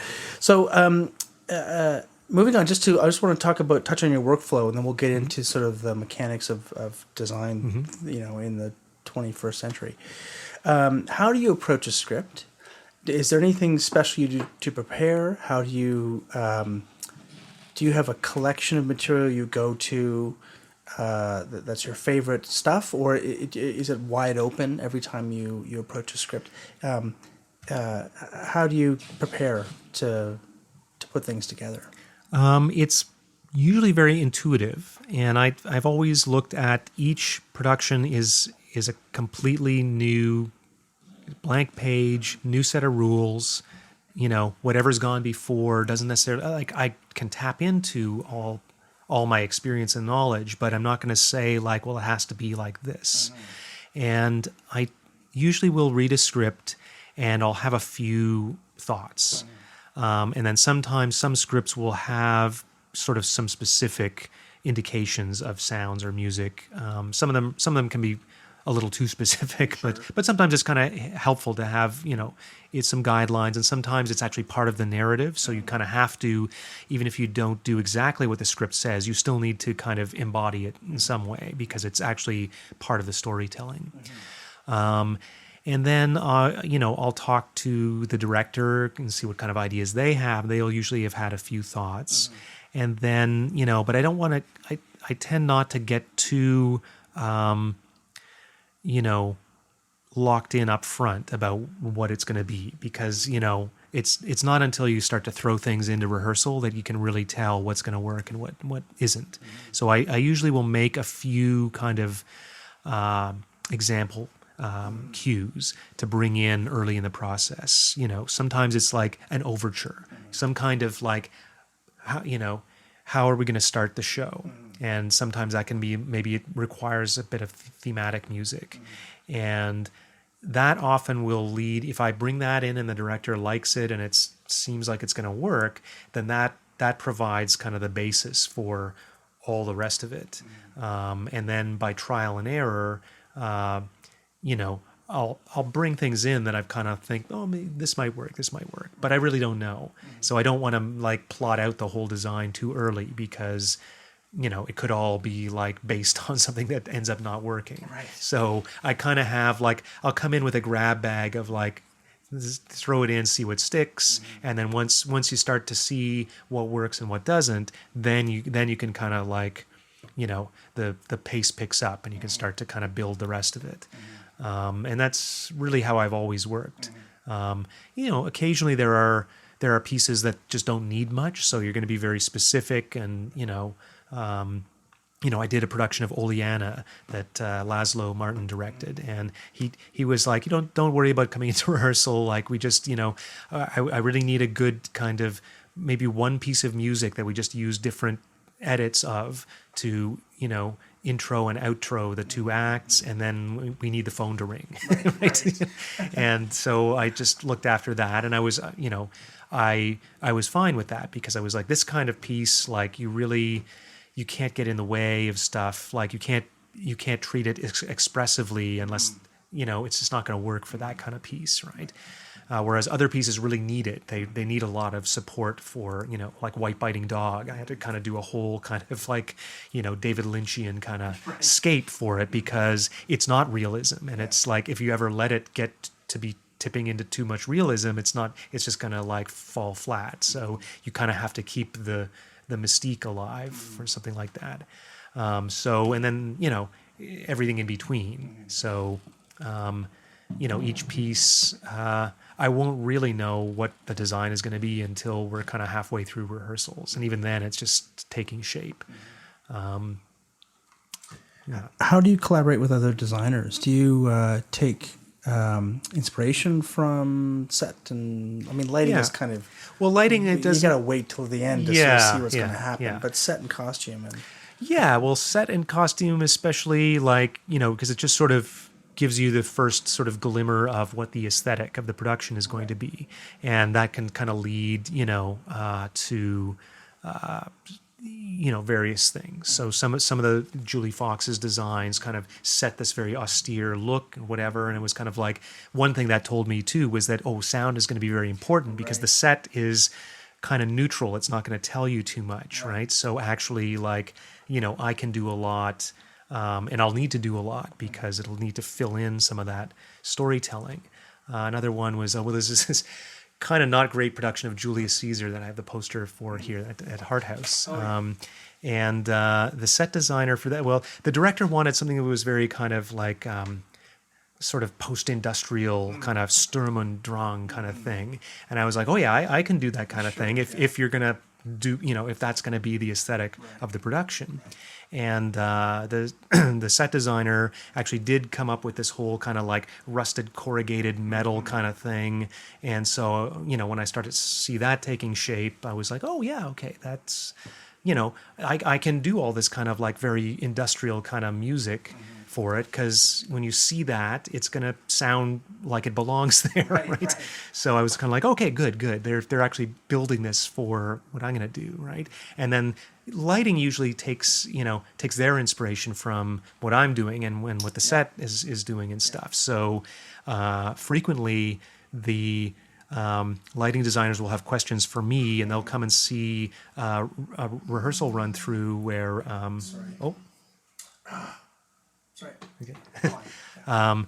the lighting designer will come and watch a run through, and they'll hear 95% of the sound design already done at that point, and it'll give them some really good basis for at least the kind of the rhythm of how the lights will shift things from scene to scene, and they will actually use the timings of the sound cues as a basis for the timings of the cues that they make. So there's a lot of interplay, and I will sometimes I'll discuss things with the other designers and sort of say like, I think I'm going to slow down my fade because I like the way the light it seems too fast for the light, so I'm going to go with your timing. Or conversely, I might say, you know what, I think you need to kind of get more on my timing. Or hey, like if you do a snap, I'm going to do something different, just to kind of so we're not doing the same thing. So there's usually a fair amount of communication there.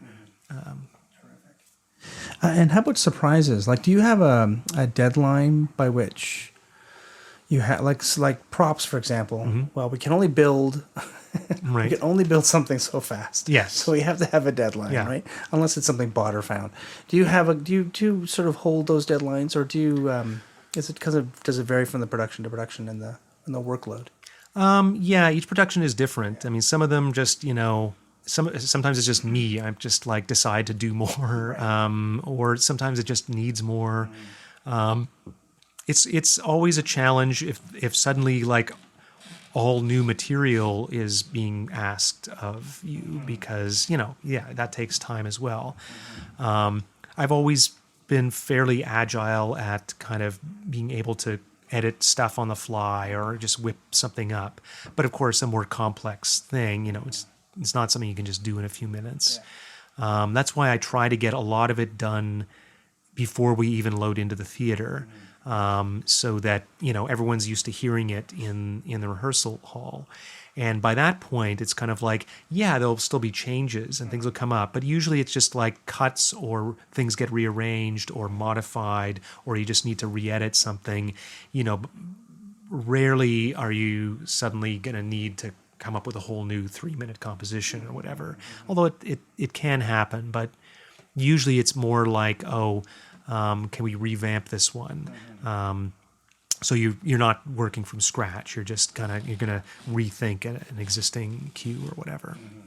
And I always have my computer with me even during tech, so I can at least do if it's too elaborate, I'll have to I'll say, look, I'll have to do that at home and bring it in tomorrow.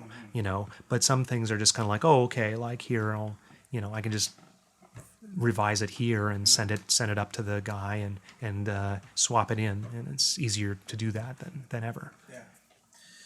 And how about environmental sounds? Do you record stuff do you any kind of source recordings, or do you source stuff from effects libraries and stuff? And how much of that stuff do you worry about? Or I have a lot of libraries, so I've got plenty of stuff, and sometimes specific things I will record myself.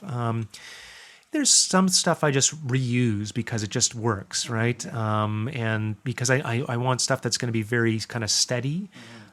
So rain, I'd if I were to record a real rainstorm or whatever, it's too detailed, right? In a way, right? So I prefer to have it kind of split up into layers. So I have a rain track that is just steady rain, right? Got another track that's like wind-blown rain that give it a little kind of momentum.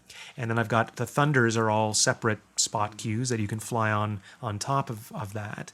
And then, I've got like, outdoor rain, indoor rain, and I've got certain ones that I keep coming back to because they've sort of proven effective. And sometimes authenticity is not helpful. Oddly enough, it's similar in film, I guess, too. It's sort of like you got to paint the cow to look like a horse or whatever. Like, it's more believable. But yeah, it's like sometimes I get better results from kind of cobbling together some pre-existing sounds and mixing them together and enhancing them, rather than trying to get like, oh, this is the real sound of a rat eating an acorn or something, right? Because the real sound on stage, when you play it on stage, it doesn't necessarily sound like what it's supposed to be. Right. So you're actually better off to do a kind of more cartoon version of it or something, like not a silly one, but just kind of like making it more theatrical. It just is more believable, even though it's less authentic. Right. Because you are playing with people's expectations. Like they expect something to sound like, for example, the eagle sound is always that red-tailed hawk. Right. Yeah. Like it's a red-tailed hawk. We all know you ever heard but people now associate it with a real eagle. Yeah. Well, just because it has a very strong, sharp kind of recognized, it's like it just works, right? It's just, and you don't need to think, it's beside the point to think about the exact species of bird or whatever. It's just like, okay, that's a bird of prey. It's like that signifies something. It's like the signifier that you want.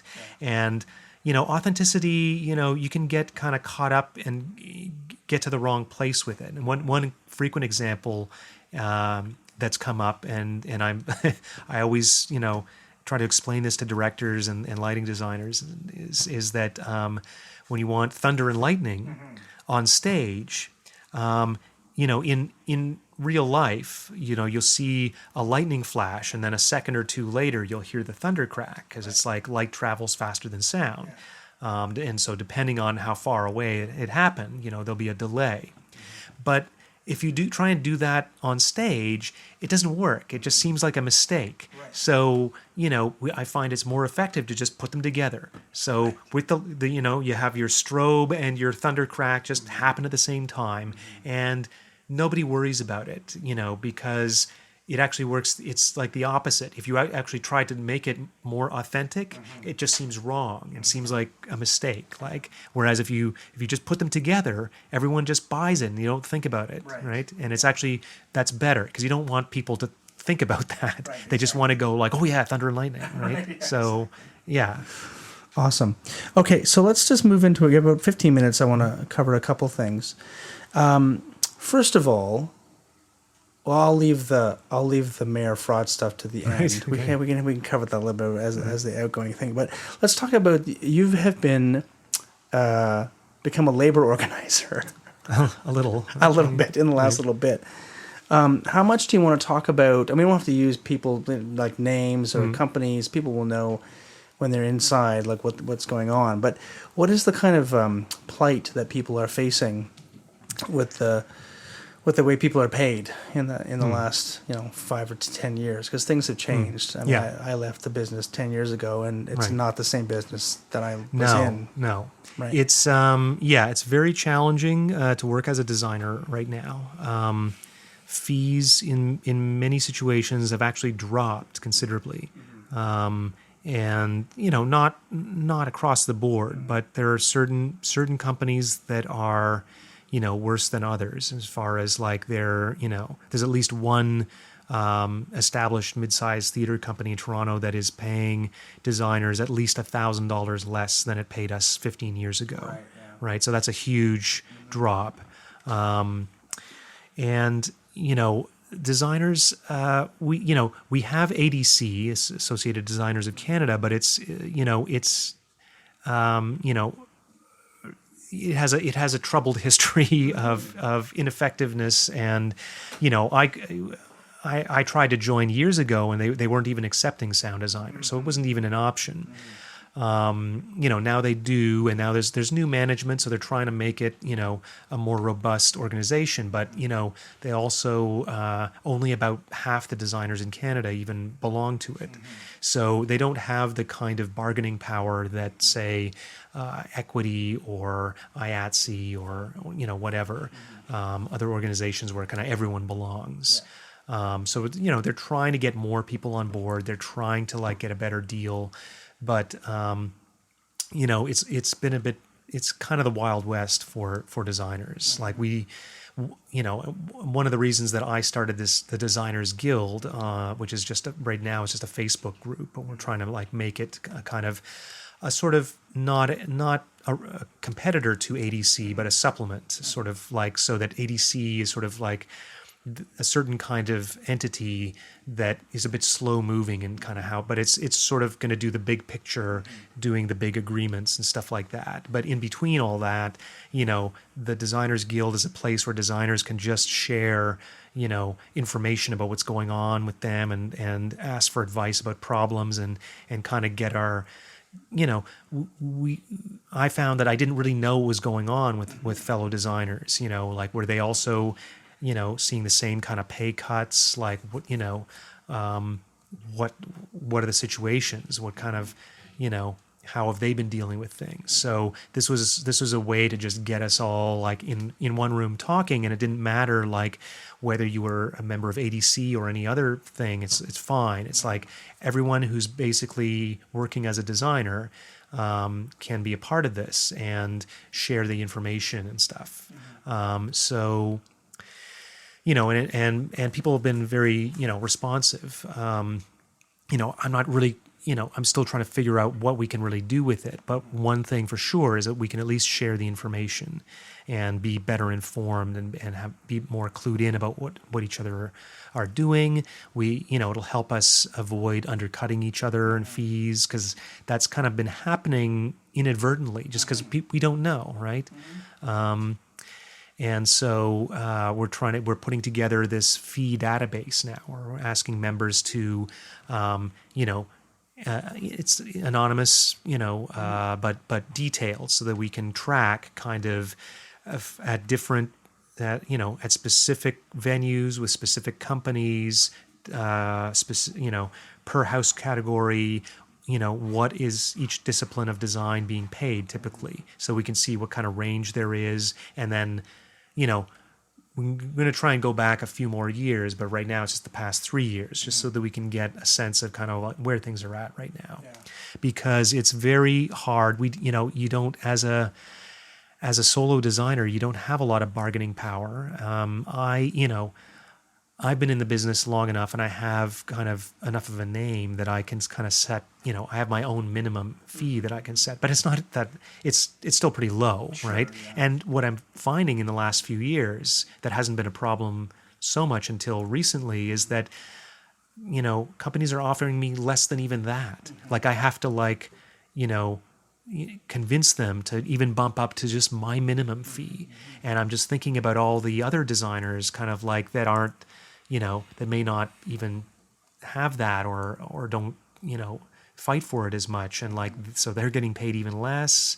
And this is terrible, because every other discipline in the business, mm-hmm. actors, stage managers, directors, their fees, they've all gradually increased over time. Right? They've never been backtracked in any way. Whereas as designers, it's just kind of it's crazy. Well, you're also, faced with this idea of there's no closed shop. Yeah. So you can't. There's no unified labor movement, yeah. whether it's in Equity and IA, and so you can't. There's no incentive to stick together, mm-hmm. Because there's no guarantee people are going to stick with you. Yeah. And it seems like. I can only imagine it's so frustrating for people working full time. I can't. I left the business, and I'm happy with that decision. Mm-hmm. There's certain things I miss about it, mm-hmm. but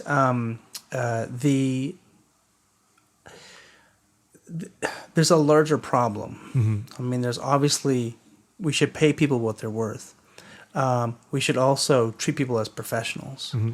But one of the other themes that has been coming up in this in the podcast, and Martha Mann's interview, which will be coming out soon, I think pinpoints, one of the key elements. And you started in Little Theatre in Guelph, and the amateur theatre movement in Canada is still very strong. Right, the amateur, across the country, there are little theatres everywhere, and the little theatre movement is older than professional theatre in Canada. I mean, besides the touring shows and that came through, but like the rebirth of telling Canadian stories, not just touring UK and US products. It's younger, and it came out of that tradition. And I think, unfortunately, there's a perception among the Canadian public, the audience, that because of the strong amateur movement, it's something anyone can do. And if it's something anyone can do, or if it's treated like a hobby, right, then first of all, aren't you doing what you love? Like, this is your passion, so you should just love doing it. Right. One. And two, if anyone can do it, then why should I pay you? Right. Like, the same as I pay an engineer, where you have to have, the ring and the training and everything else, even though that's what everyone like the 30 years you've spent in the Canadian theatre business has been like extraordinarily that you can't buy that experience.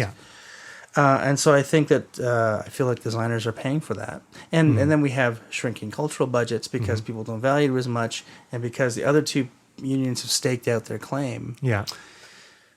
Who's left? It's going to be the designers, the office staff maybe, but with the office staff, they the people that run theaters aren't going to cut the office staff pay either, because they got to work with those people like right next to them every day. So designers are singled out to take the hit, and it's been brutal actually. And what's happening is that I end up having to double and triple book myself because the fees are too low to kind of dedicate enough time to each project. So the quality of the work suffers a little bit. Like, I try to maintain it, but I can't be there to the same extent because I've got to pay my rent like everyone else, and so I'm going to need to take on twice as many jobs if the fees are going to be that low, right? So it's unfortunate, because then no production kind of gets enough attention from the designers.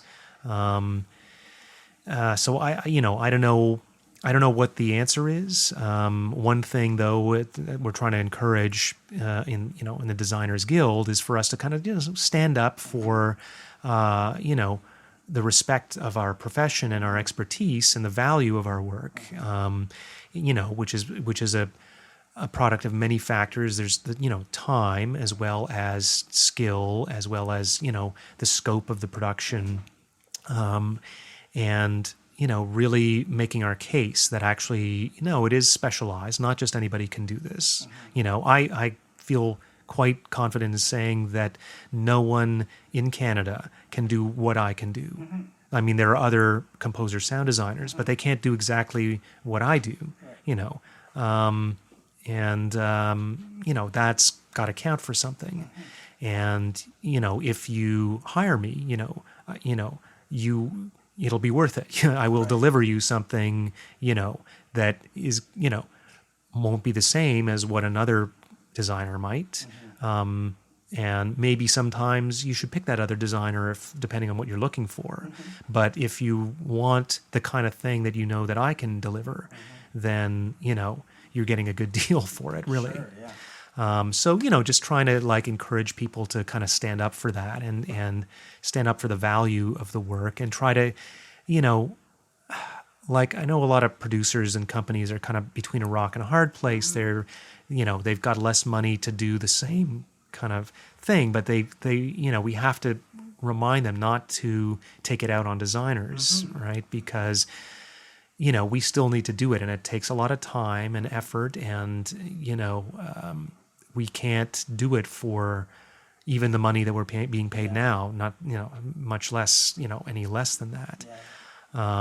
So to somehow like look for ways to kind of, bring those fees back up, or, if you have to do, cut back on how many productions you do a year or something. If you don't have enough money to pay people to do what you're doing, then you got to look at like maybe doing a bit less, so you can still pay people properly, but you just, you're going to do one less production per season, but do each one like properly with, paying people properly. Yeah. Then you have to convince the funder that the operational grant they get is worth one production a year. Right. Right. And the Canadian funder, the Canada Council and the other funders, the arts councils in the various cities and the provinces, have to understand that what they're doing is, I feel in many ways, and this is going to be a bit dark, but I feel like there's been a missed opportunity in Canadian theater, right? Like things were going so well, and you really felt like people were starting to recognize that the arts is not just in and of itself important, though it is, but it's an economic driver, and then it pays more than you put into it. Like that, there was several studies showed that quite obviously, right? And people, despite that, ignored it, and then cut everything with austerity. Right. And then we had the recession, and then the culture got cut because we don't need that. And yet they kept the same rules about, like, say, operating requirements. Right. So they're still requiring these companies to do X number of productions per year, but with only half the amount of money. So doesn't make any sense. That's a systemic problem. Yeah, absolutely. I just hope that we can fix it, because ultimately people are just going to leave the business. Yeah. And I'll tell a quick story. I shared this on. I just talked about it on the Bellows thing that just came out. About this. If you go to the Bellows, it's episode number 32. I spoke about a production that I saw at a company last week, and one of the audience members at the end of Act 1 sort of exclaimed, their summation, their response to Act 1, which had a great ending, was, how does he remember all those lines? Right. And I just thought, that's the bar. Right. That's the bar, because of the amateur theater movement, and because we don't, the culture doesn't, their expectation is so low, right, that all we're doing is meeting it. Yeah. And if there's one thing that amateur theater does not do well, it's design.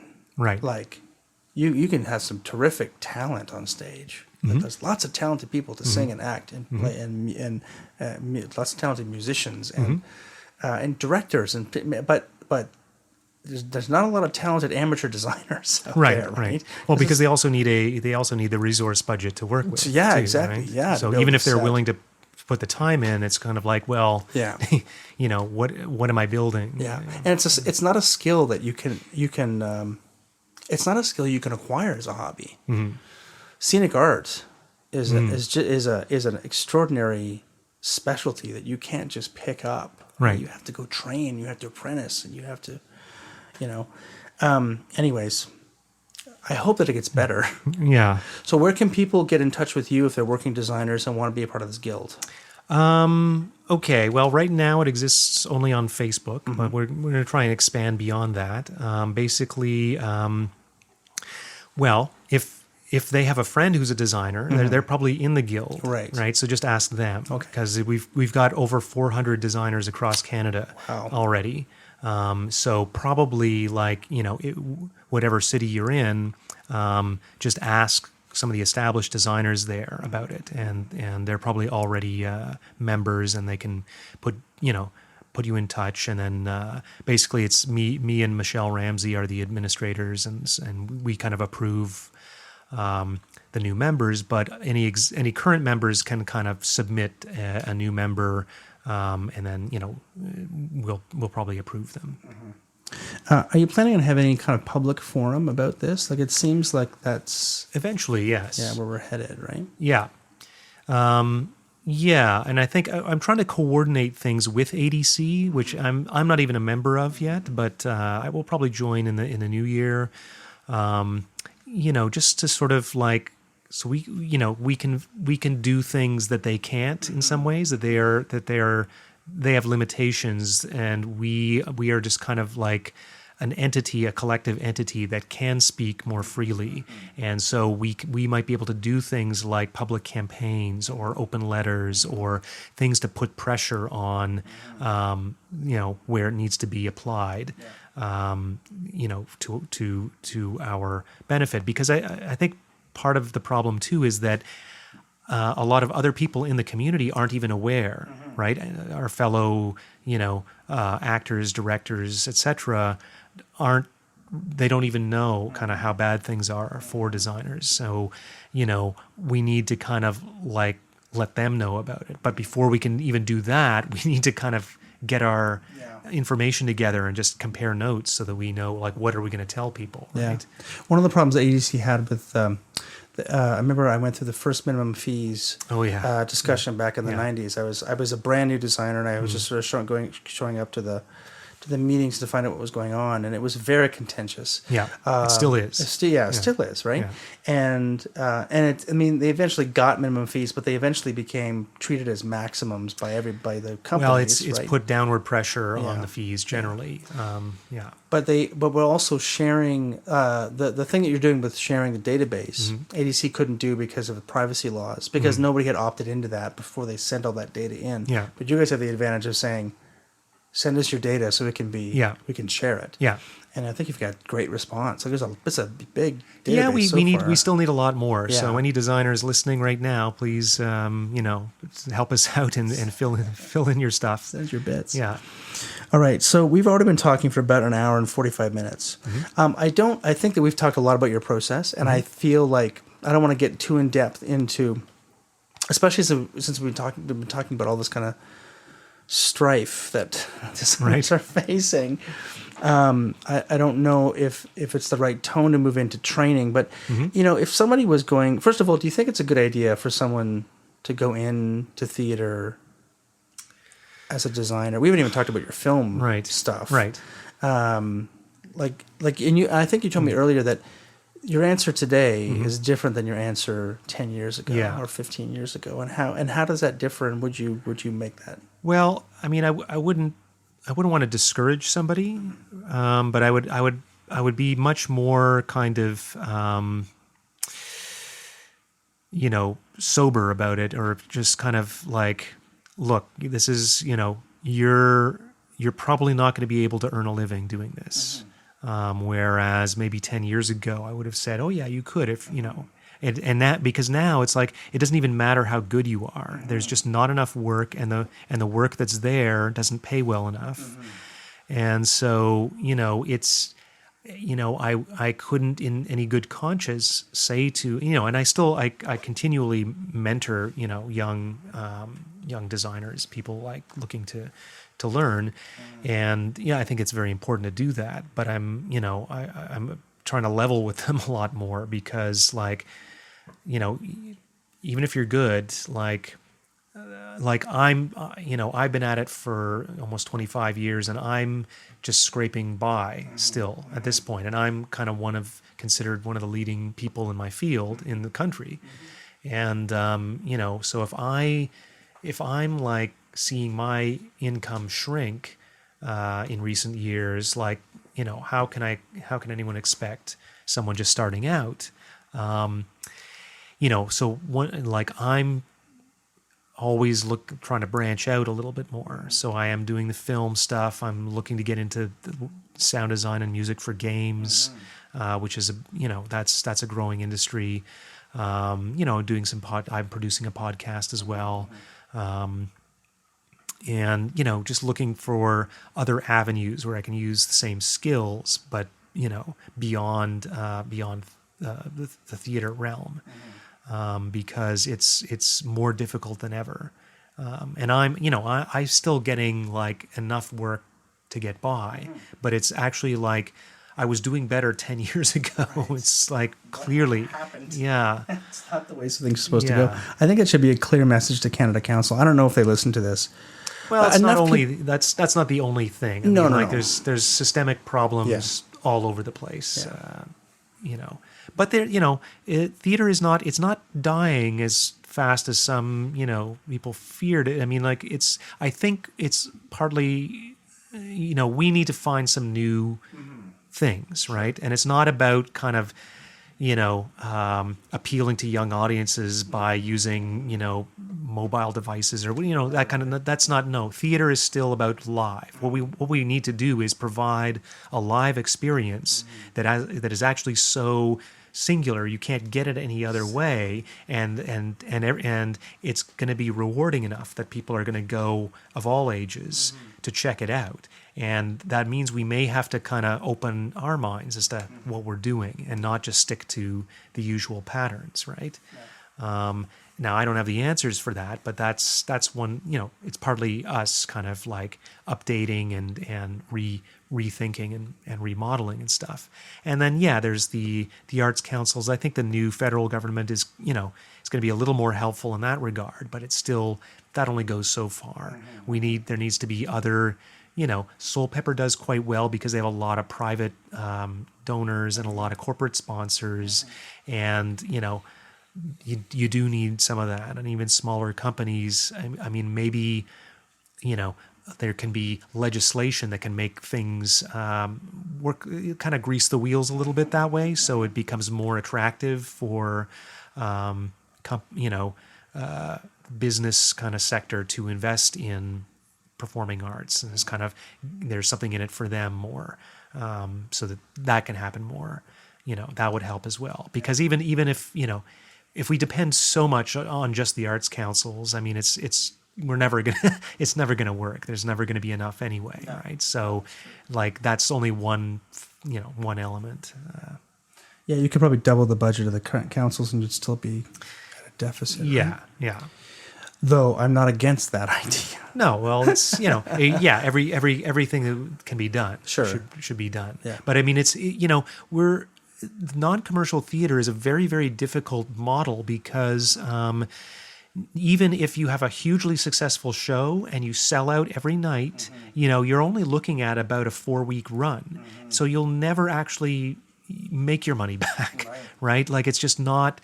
It's not possible, and like you need to commercial theater, which is not always successful by any means, but like when it is, it's because they're running the show for like a year, right? So they're able to amortize the initial costs and start to make money back on it. Whereas nonprofit theater, it's actually impossible. It doesn't matter. You could have the best show that gets the best reviews, that gets that audiences love, and you sell out every seat and every performance, and it still wouldn't actually pay for the cost of making the show, right? So the model itself is already challenging. I'd loathe to end on that point. Right. But are you optimistic? I'm not pessimistic necessarily. Okay. I think there's, things need to change, but because I don't think things are sustainable the way things are right now. But there have been some positive developments, so, we'll have to see. That's great. Okay. Well, I'll take it.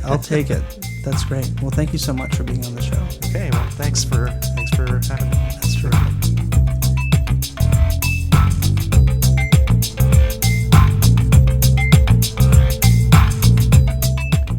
That was designer Richard Feren speaking to me from his home in September 2016. Next time, an interview with another Canadian designer, which I'll be recording in Shaw Stratford over the next month, so stay tuned. The music for this podcast is by Vern Good with voiceover by Gabriel Cropley. Please go to iTunes and give us a review. It'll help get the word out about this podcast and share the history of theatre design in Canada. And you can follow us on Twitter @TheTitleBlockCA and on Facebook.com/TheTitleBlockPodcast. You can send comments and requests by email to thetitleBlock@gmail.com. Don't forget that if you'd like the show, support us on Patreon.com. Feel free to share this with your friends, colleagues, students, and teachers, or listen to it while you contemplate editing on cassette tape. You have no idea how good you have it these days. I'm Michael Cruz, and I'll see you next time on The Title Block.